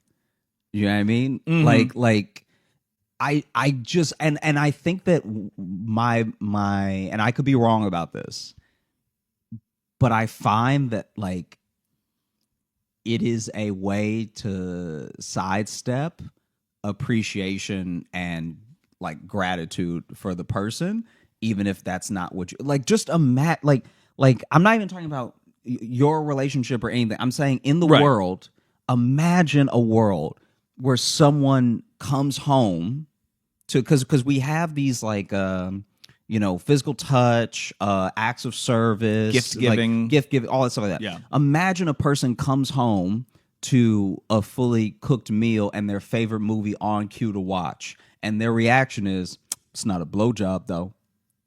That's not a good person. That's not that like, and I worry that more and more people are going to fall into that type of thinking, even though it's not exactly that. Because to me, love languages have quickly been like overused. It's kind of how people self-describe as whatever the hot thing is that year. You know what I mean? Yeah, it's sometimes it's I don't know. It's like almost like I think we talked about this too when we did the relationship quiz episode that we did, where it is kind of a step right next to like astrology, where it's like, oh, you were born during this month, we're not going to get along, and it's like, well, you haven't even met me yet. Yeah, and also we don't know, like for the love language thing, I'm sure that the best of each one of those things is too dope to turn down. You know what I mean? So if I love a person and my act of service is taking them for a weekend to their favorite city on a private jet, I don't think they're going to be like, it's not physical touch. Right. You know what I mean? Well, and I want to, so I'm going to take a slight counterpoint. I agree with what you're saying, but also on the other side of that, of the clash of love languages, where I agree with you that like, to me, they don't mean the same thing do they do to some people, whatever. But I have been in the relationship where I have dated someone and told them, be like, hey, please stop just giving me presents all the time. Like, I don't really want all this stuff. But they're like, but it's my love language. And so they just kept doing it. Like, when you hit that point, then yes, it can become an issue. So like, if they're not respecting you saying like, oh, I would prefer this. If you guys have talked about it and there's not a mutual respect to how each other, because sometimes I think people get focused so much on what love languages are and how they show it, but don't always consider how it's received to other people. Yeah. It's no, more I'm about with like, you. well, this is how I show love, so you have to be okay with it. It's like, well, yeah, but sometimes it's too much. Some people don't like public, PDA or anything. Sure. Or they like a lot of alone time or whatever, and that's a balance you have to find. So I think if they're not respecting it, then yeah, I think that's an issue. Yeah, that then lends itself to a different thing than what I'm talking about specifically. No, and I know what you mean. I was just Yeah. But as also the thing too of like, do relationships take a lot of work? Do they continue being work? Yeah. Not in like it shouldn't be like a fight every day. It shouldn't be like, I think we've got to this point because I think it's particularly our generation. We were kind of the last generation with parents who were just like, you just stay together, okay? It was like the generation before us was the first ones who started like actually divorcing if things weren't good. You know what I mean? But before that, it wasn't really. Yeah. You just stayed together and you're just like, yeah, marriage sucks and you just have to deal with it. Okay. There was a lot of that. And I think our generation went the counterpoint of trying to be like, you know what, but everyone has their own thing. But a lot of us convinced ourselves that relationships don't take work. And they do. You're living with a person. Yeah. You are spending all of your time with another human being who is completely different from you. Even if you're similar, they're a completely different person. Yeah. You're going to clash. You're going to have issues. But it's how you resolve the issues, Yeah, I think Hi, Jess. I think that for a good portion of it, the other thing to keep in mind with your overall question is that I think I've talked about this on podcasts before and with friends before, but to me, the world overall is, especially if you talk about like, I don't know if they're writing in from the States or not, but a lot of the world is easier to live in than it's ever been, right? So you used to have to hunt or farm, you used to have to like worry about a harvest, you used to have to plan more to eat. I'm excited to see where this point goes. But like being in an interpersonal relationship is as hard as it's ever been. So it's as hard to raise a child as it's ever been, and it's as hard to stay with a person as it's ever been. But as the other things get so much easier and easier and easier, now the distance between like being in a relationship and staying in one and the other hard things that you have to do in your day is actually getting further and further away, if that makes sense. And because of that, there's almost a lack of practice with doing hard things that then makes it feel like, oh, wow, if this thing is such an inconvenience in my life, maybe I should just get rid of it. Because a lot of inconveniences to our lives do either get solved or we get rid of them, whether it's through like money or the way we do things. So you used to have to walk. If you want to get there, you got to walk. Then we had horses. Then we had cars. Then you had to have a car. Now it's, I need to get over there and I don't want to take the train or the bus or what. I'm just going to order an Uber. Let me use my magic pocket computer and have a driver come get me. Yeah. But another person not understanding what you're saying when you try to tell them as plainly as possible is as hard as it's ever been. Right. So that's staying the same. And and I'm not saying people's lives aren't hard or because we have tech, it's not, it's an easy life. I'm just saying that so many problems are getting solved all day, and little problems, things that you might not even consider a real problem. You don't even have to think about. You can now order something. You can get you don't even have to read the manual and put the bookshelf together. You can hire a TaskRabbit and they'll come to your house and put it together for you. I'm saying that the thing of raising a person or being in a relationship, those things are still very difficult. Oh, for sure. And that threshold is getting harder and harder for anything in your life to match with outside of maybe work stuff. Yeah. Well, and I think too, we focus more on, I guess being more mentally healthy in relationships than we ever used to. That used to never be a conversation about how to like maintain your mental health in a relationship. It used to literally just be, do they hit? Yeah. And then that's And then it. the next It's like, question was a lot. Yeah. And then it's like, bro, she not hitting you. She all right. yeah. You know? So it was always that. So I think now this is the first time we're in like human history, we're like really taking the time to be like, oh, is my mental health good around this person? People used to never ask themselves that question. It was just like, I'm with this person and that is how it is. Yeah. Is how that used to be. It used to just be, I cry after I cook, and that's just life. Yeah, and I guess that's what it is, huh? It's like, oof. Another day. Yeah. Yeah. But so I think also with that, and that's a good thing. I'm not saying that is a bad thing. That is a good thing that we're doing. I think we don't quite, it's kind of like you said, we just don't know how to balance that yet. And so I think sometimes when we realize like, oh, this relationship's kind of stressful, I should probably just get out of it. And it's like, and sometimes, yes, I'm not going to say like, you should stay in all of them. No, like, yeah, get out of it if it's like you feel bad all the time, especially if if the person comes home and that elevates you and makes you feel bad, yeah, that's probably your sign. But if it's like, oh, when we're working on issues, I'm stressed out. Well, yeah, that is going to be stressful. That's going to be a stressful thing.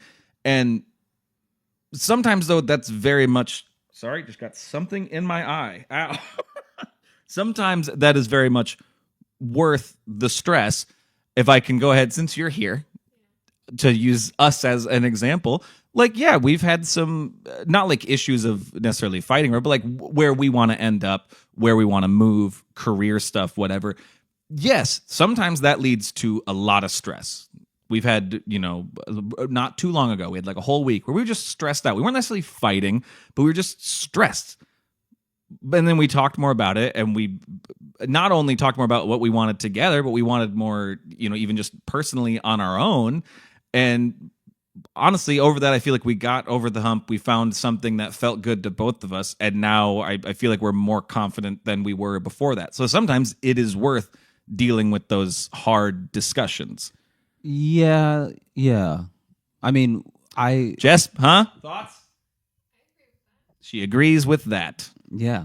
I feel like sometimes a hard thing is just better to do.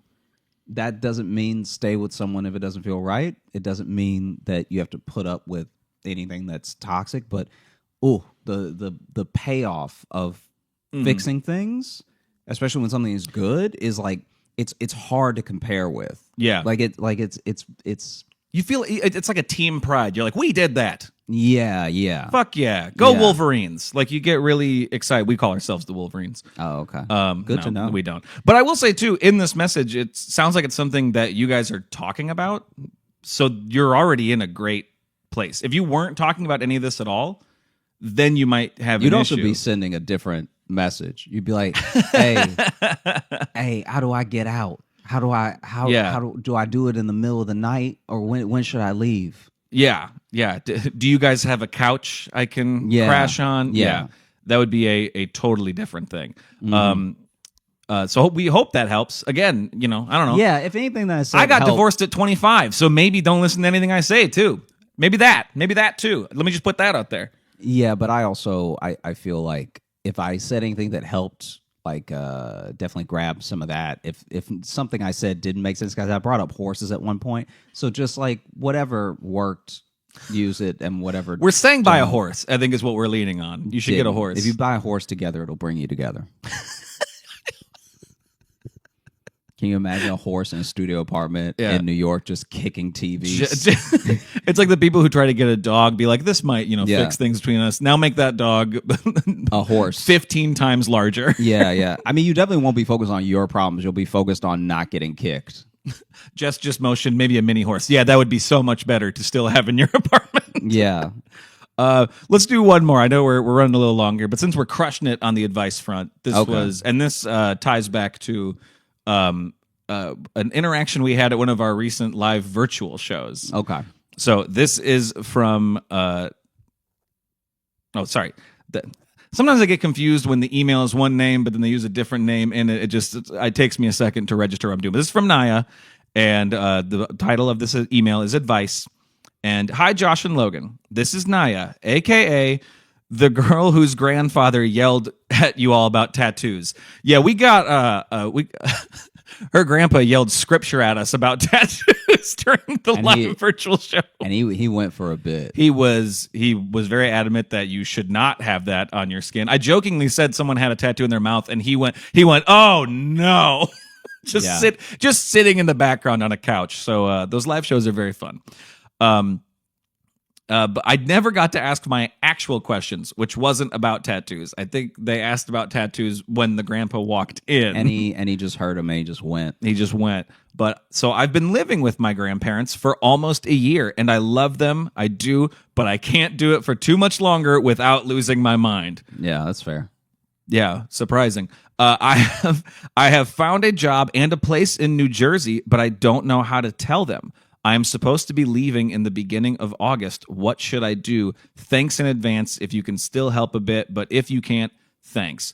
P.S. Josh, we really need to have a discussion about your first tattoo. I'm thinking Logan's initials, Naya. I could not agree more. Something me, either my face or... Whatever you do when you tell your grandparents, do it lovingly and without a tattoo. Like, I feel like if you do it with a tattoo I disagree. I think tattoo it on your arm, I'm moving out. I think is what you should get. That's going to be too much for them. All right. Well, they might be focused on the tattoo part. Then the news will be, it'll kind of soften the blow. Yeah, you're just trying to get her kicked out. I'm kidding. You're trying to get her kicked out so that it's easier to move to New Jersey. I mean, I know this makes it maybe tougher because you do have this like deadline at which you do, and maybe you've already done it. I don't know. But like, you already have it in motion. You already have the place. You have the job. So even if they're not okay with it, you still get to do it. Mm-hmm. And I know it doesn't necessarily make it better, but you at least now have that. You get to know that in your head that like, well, no, I'm already doing it. And that's part of when you tell them, you're like, well, I've already made. Not only have I made this decision, I've already put all the gears in motion for this. And so I hope you guys can be okay with it. Mm-hmm. But this is what I'm doing next. Mm-hmm. And they may not take it well. They may not. And I think a hard thing, especially with with parents, with grandparents, the hardest thing is like, yeah, they might not take it well, but it's not really up to them. And that sucks. I mean, but they love you, so they'll come back around.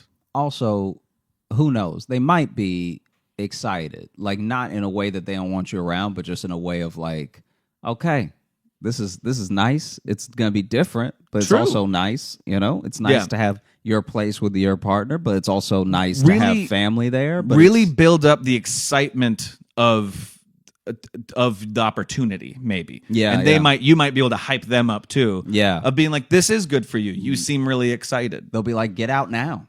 Yeah, go. Leave. Why wait till August? Mm-hmm. Go wait in front of the place. Yeah. Go do it.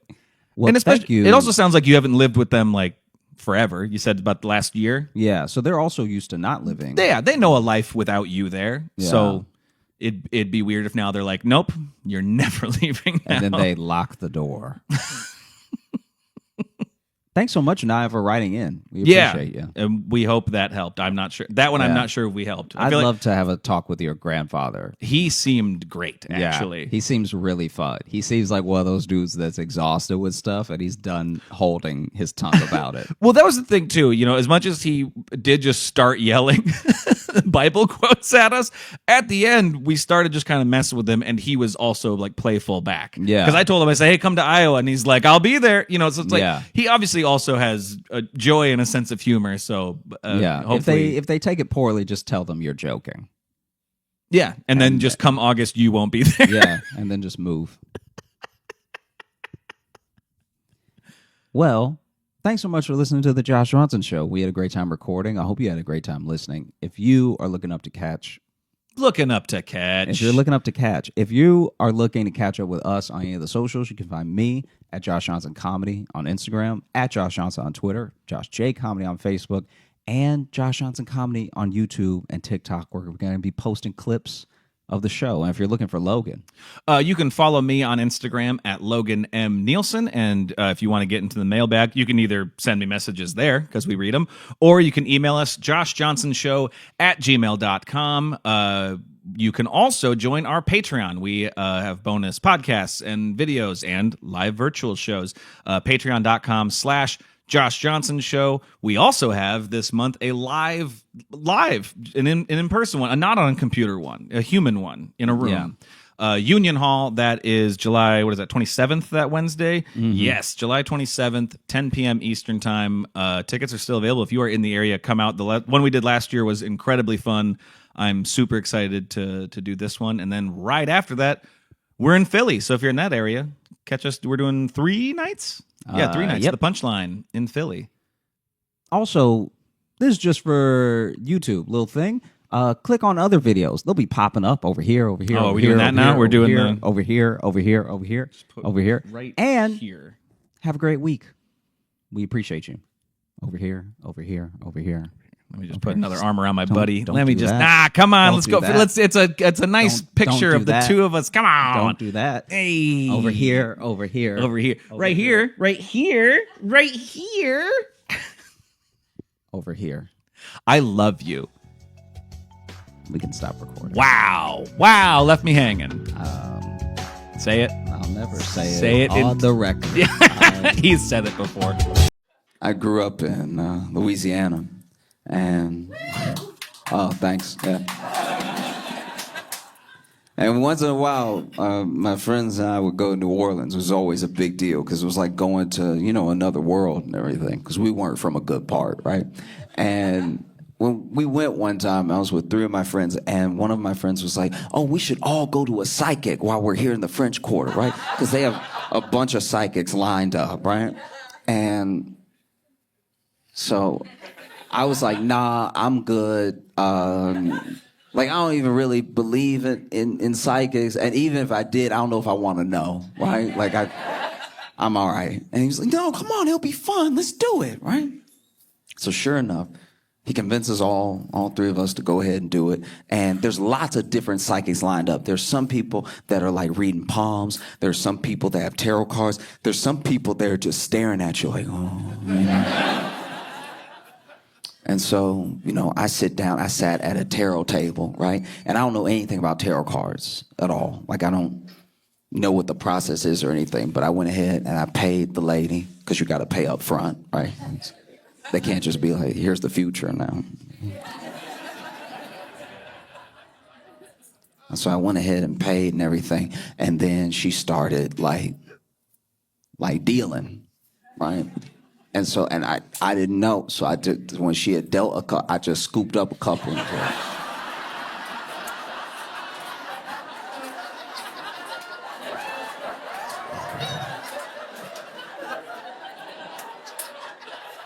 Because I don't know how to play, right?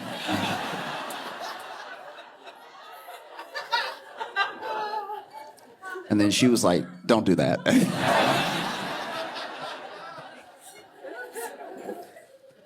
And so then she redealt, and I kept my hands to myself this time. And then there was one card she got to where she just went, ooh. She went, ooh, and then scooped up all the cards, grabbed her tablecloth, and walked away. I was like, I paid you for $5 worth of future. You got to say something. You can't just walk off. What? Because now I feel crazy because I just paid $5 to believe in that now. I don't know what she saw. My friends are next to me. They all getting their palms. Oh, yeah. Then they get done. And they're like, what about you? I'm like, I don't know. I don't know anything because she walked away. She can't just... And they were like, oh, maybe she was a scammer. I was like, maybe?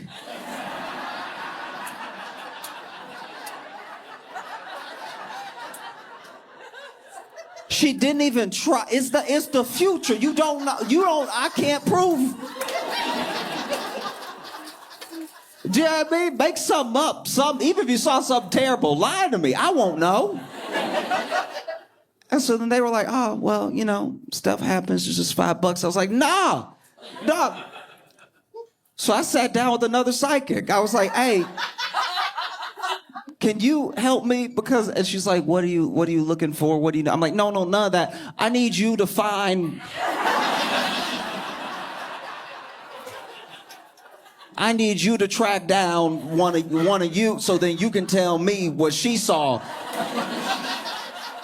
You know, like in the 80s movies when somebody would get in a cab and they'd be like, follow that car. I was doing that. But with the psychics, I was like, you need to track her because she walked off with a tablecloth and everything. I don't think she's coming back. Like, I need you to see what she saw to just... And she was like, oh, it doesn't work like that. I was like, how does it work? We are dealing with an emergency here. Because she didn't just go, ugh. She was like, ugh. Like, it doesn't look ambiguous what's about to happen next. You need to know what it is. There's an interesting thing that's happened over the past, 2 years, I'd say, where everyone has built out categories for people who are famous, right?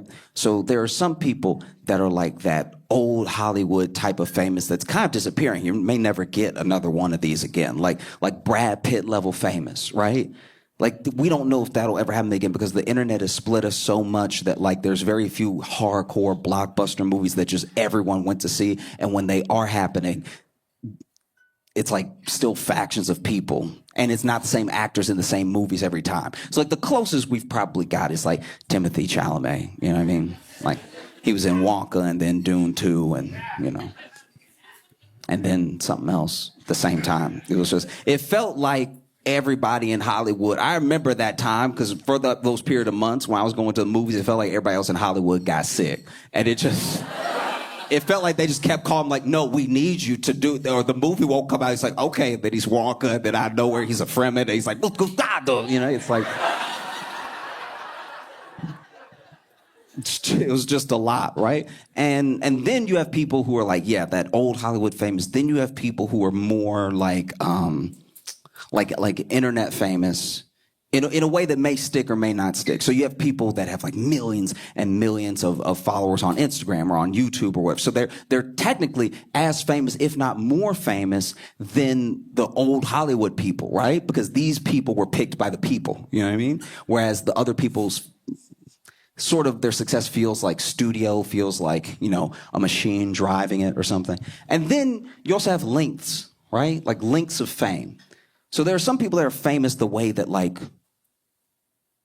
they will be as famous as long as a turtle lives. Do you know what I mean? They'll be famous for so long that they'll actually die and still be famous after they're dead because people keep watching their movies and they're in classics and stuff. So it's those Marlon Brando types and stuff like that, where even if you don't know who they are, even if you can't picture it, you know what they've created, you know a part of what they did while they were here, And then there's people that are famous for a shorter amount of time. It's still substantial, but it's not the same amount. So people that are famous lifespan of a dog. It's still quite a bit of time. There are people who were super famous in the 90s who are less famous now, but if you saw them in a grocery store, you'd be like, ah!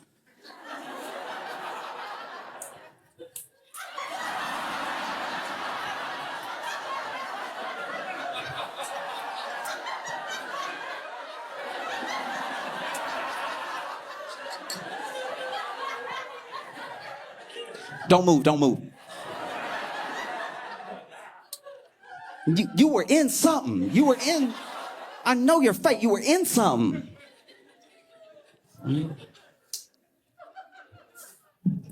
And then there are people that are famous for the lifespan, and this is sadly most of fame. There are people that are famous for the lifespan of a goldfish. It's just here and gone, right? If you blink, you'll miss it. They were famous for a week, They really subscribe to that 15 minutes in a sense, because you don't even really remember why they were famous, and then someone has to go on and on about the thing that they did. I don't know her name, and I'm not picking on her or anything, but just as an example, it's like that one girl that was on TikTok that hit her hip on the bedpost. It was ah! And it's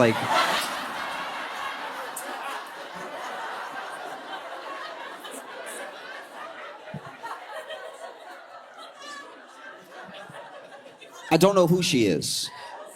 I don't know where she is. She could be here. But I wish her well. I'm not saying this as in like it's a dig on her. I'm just saying that that's what happens. Is that now that algorithms are ruling the world and ruling how we see the world, how we see perspective from other people, and how we like take in any form of media, right? I think that those are like the 3 levels, you know? So there are people who you think are going to be goldfish, and then they end up being dogs. And we haven't lived long enough to see if a goldfish is ever going to become a turtle. But it's like here today, gone tomorrow, and it'll sweep the entire country. It might sweep the world for like a week or months. You don't know when it's going to end, right? Like I can't tell if the Haktua girl is a goldfish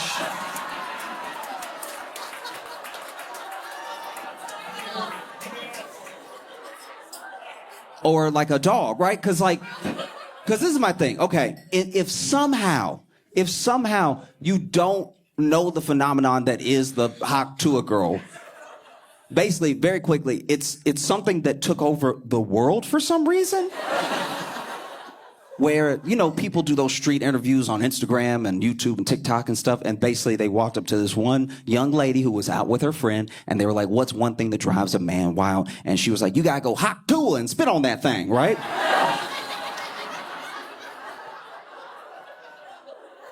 And in a few sentences, she captured the hearts,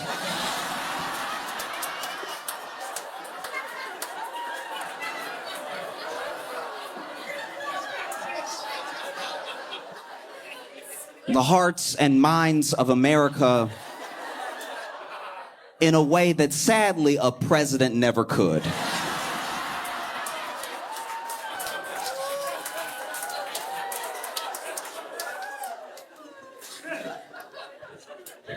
And I think one of the reasons she blew up, because a lot of people accused her of being a plant or this being like some weird thing as soon as it happened. But I think that one of the things that propelled her to where she is now and what pushed her in so many different algorithms, because she blew up on Twitter, on TikTok, on Instagram, on YouTube. And then there were like derivative things of her after the fact. And then people were trying to figure out who she was, all this stuff, right? And I think that it's because most of what creates anything and what drives algorithms is discussion, right? If you can get people to argue, you're getting people to comment. If you're getting people to comment, this soulless, faceless algorithm just sees that a lot of people are talking about it, so then it pushes it to more people to talk about. Because all they want is your attention. They just want to keep you where you are right now in your phone, right? So then people saw it, and then there were people who immediately hated her. Like, just in a way that's like, not, and this isn't a soapbox thing, just I'm saying I witnessed it. They hated her in a way that we only seem to hate women online. They hated her so much. And I think a lot of people hated her because she was right.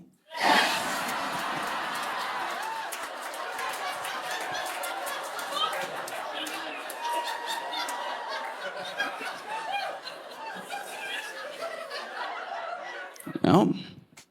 But I don't know. I mean, some people hated her immediately, and some people loved her immediately. Some people thought she was the most endearing, so sweet, so funny, so genuine, because that's another thing that people are attracted to in a world that feels like everyone has a very cold and calculated outreach plan or way to get you to buy something or way to keep your attention. It just felt like somebody walked up to her and she talked and she had fun. She was out all night with her friend and then she left, right? And I think that level of being genuine really captured people in that moment, right? And so now, and I don't know where she goes from here. Apparently she's like getting a show, and apparently there's going to be like, I don't know, a bunch of stuff that happens. There's already people who have like paid her to appear and stuff like that. And then you saw people get mad about that. There were some people that were like, that's so unfair. She was just talking, and now all of a sudden she has stuff, and then that kept it going. And people don't seem to realize that, like, what keeps her going is us talking. Not in a bad way. I'm not saying a diss on her or anything. I'm just saying, even right now, what I'm doing is keeping her in the algorithm forever.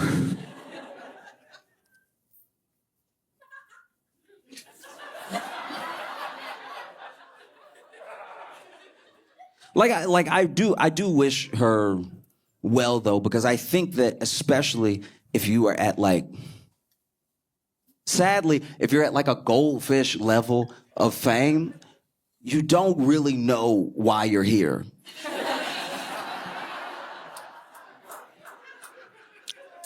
Kind of like the goldfish in the bowl that's swimming in a circle, not really sure where it's going or if it can go anywhere, or just, I'm just here, you know.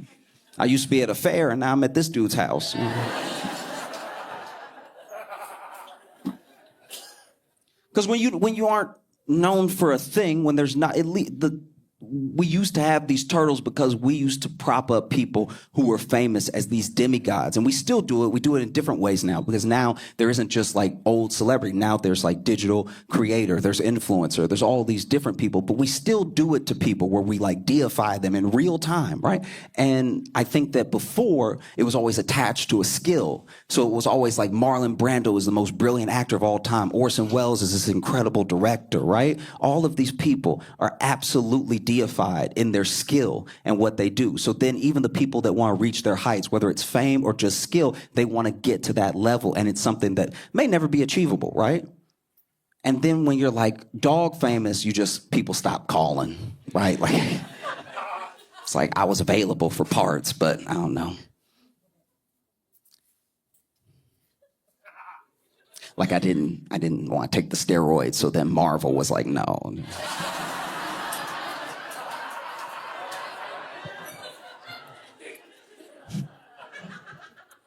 You know, and I wish her well, because I think that it's a terrifying thing to just have everybody think they can get something from you or want something from you immediately, and you don't really know why, right? And you don't know how to keep what you got. Maybe you can turn it into something, you know? Like, who knows? Maybe I is an actress now. Like, I have no idea.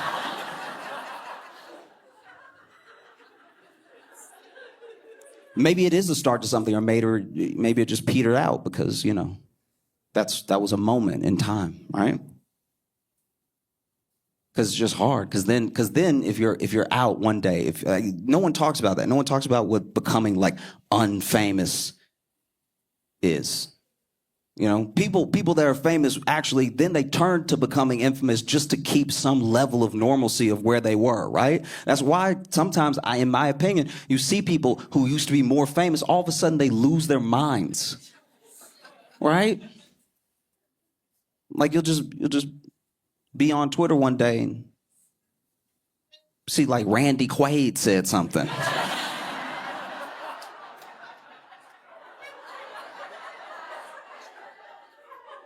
And you're like, okay, all right, that's what he's up to now, all right. No. Because I think if you don't really know why you're there, and if people aren't actually around you, protecting you, nurturing you, and taking care of you, right? Because we don't, I mean, unless she's here, we don't know Haktua girl. Like, just, we don't know what she wants out of all this or something. It was just sort of thrust upon her. And she's like, I quit my job immediately and I just started taking meetings and stuff. And I'm like, good for you, but also like, be careful, you know what I mean? Because if you don't know why you're here, you don't know how to stay, and then you get treated like a goldfish after.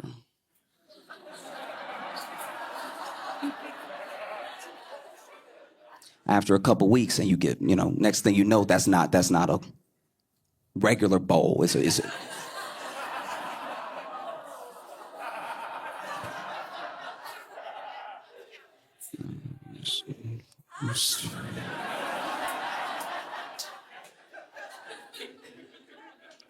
And by the way, I hope that doesn't happen. I hope that she gets to use whatever springboard she wants, or like landing pad that improves her life. Because also, she didn't necessarily sign up for this thing. Somebody just asked her, what makes a man go crazy in bed? And then she knew, so then she answered, right? Like that's...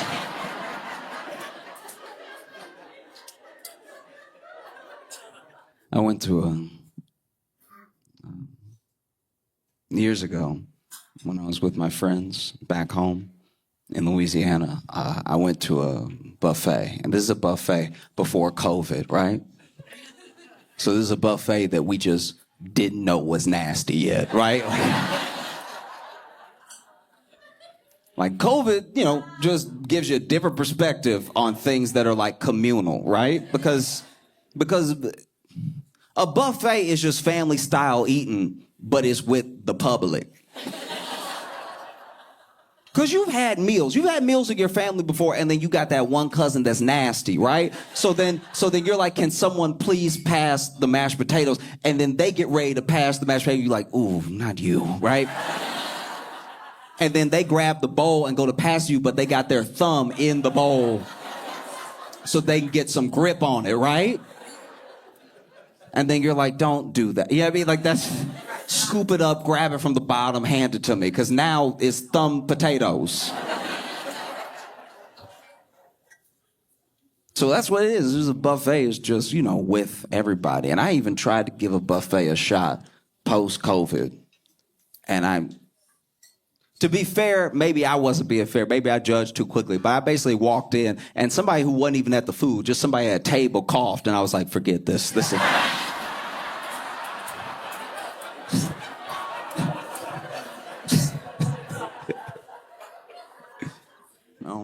But this is years ago. I was in Louisiana with a few of my friends and went to this buffet. Now, this buffet did something special where basically they had the whole buffet and you could pay for that, or you could get a box. And if you got a box, it was a lot of the things that were at the buffet you could pick and choose, but it was food that came out of the kitchen, right? So it didn't feel like you were participating. And so I would always get a box, and there was one day they had a special, right? So you could get a box, and then for $1, you could get double meat, which I realize now as an adult is not a deal. Because meat should never be $1, right? Like...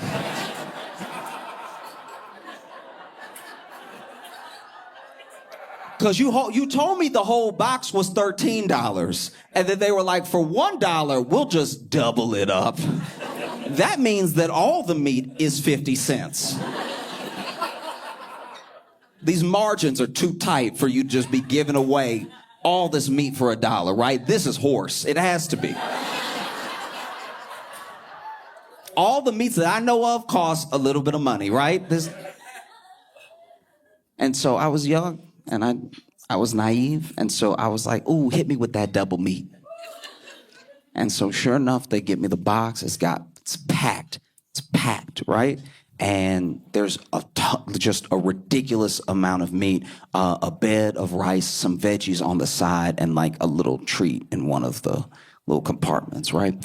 And so we all sit down to eat, and I am loving life because I'm eating like a king for like $13. Had a coupon.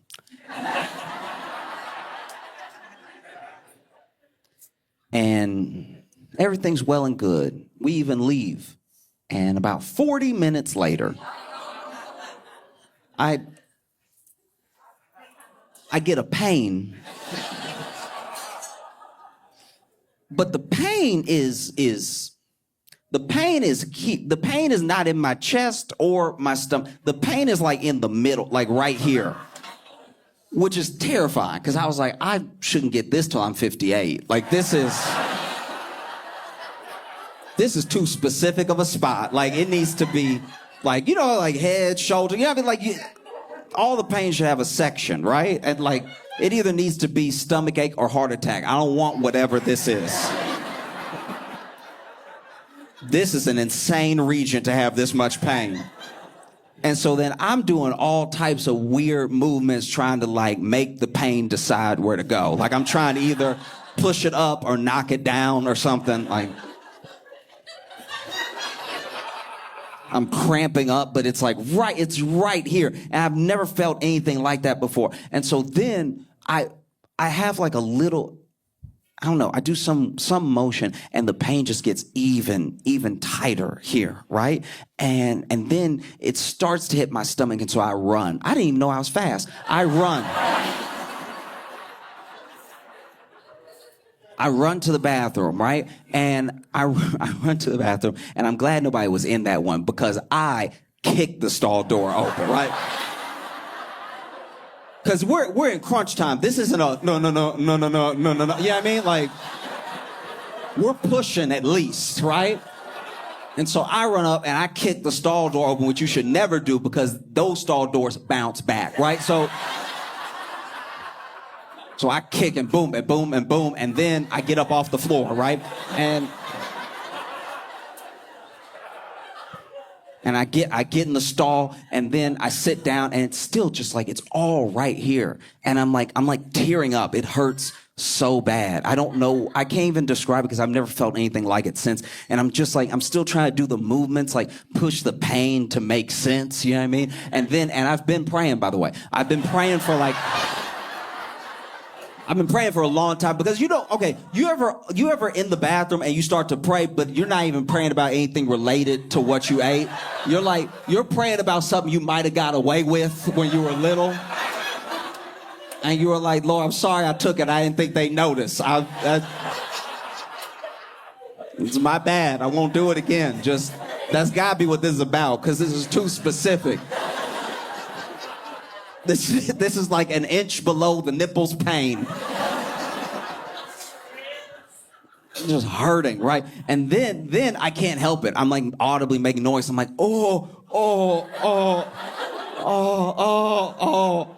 I think this is what the psychic saw.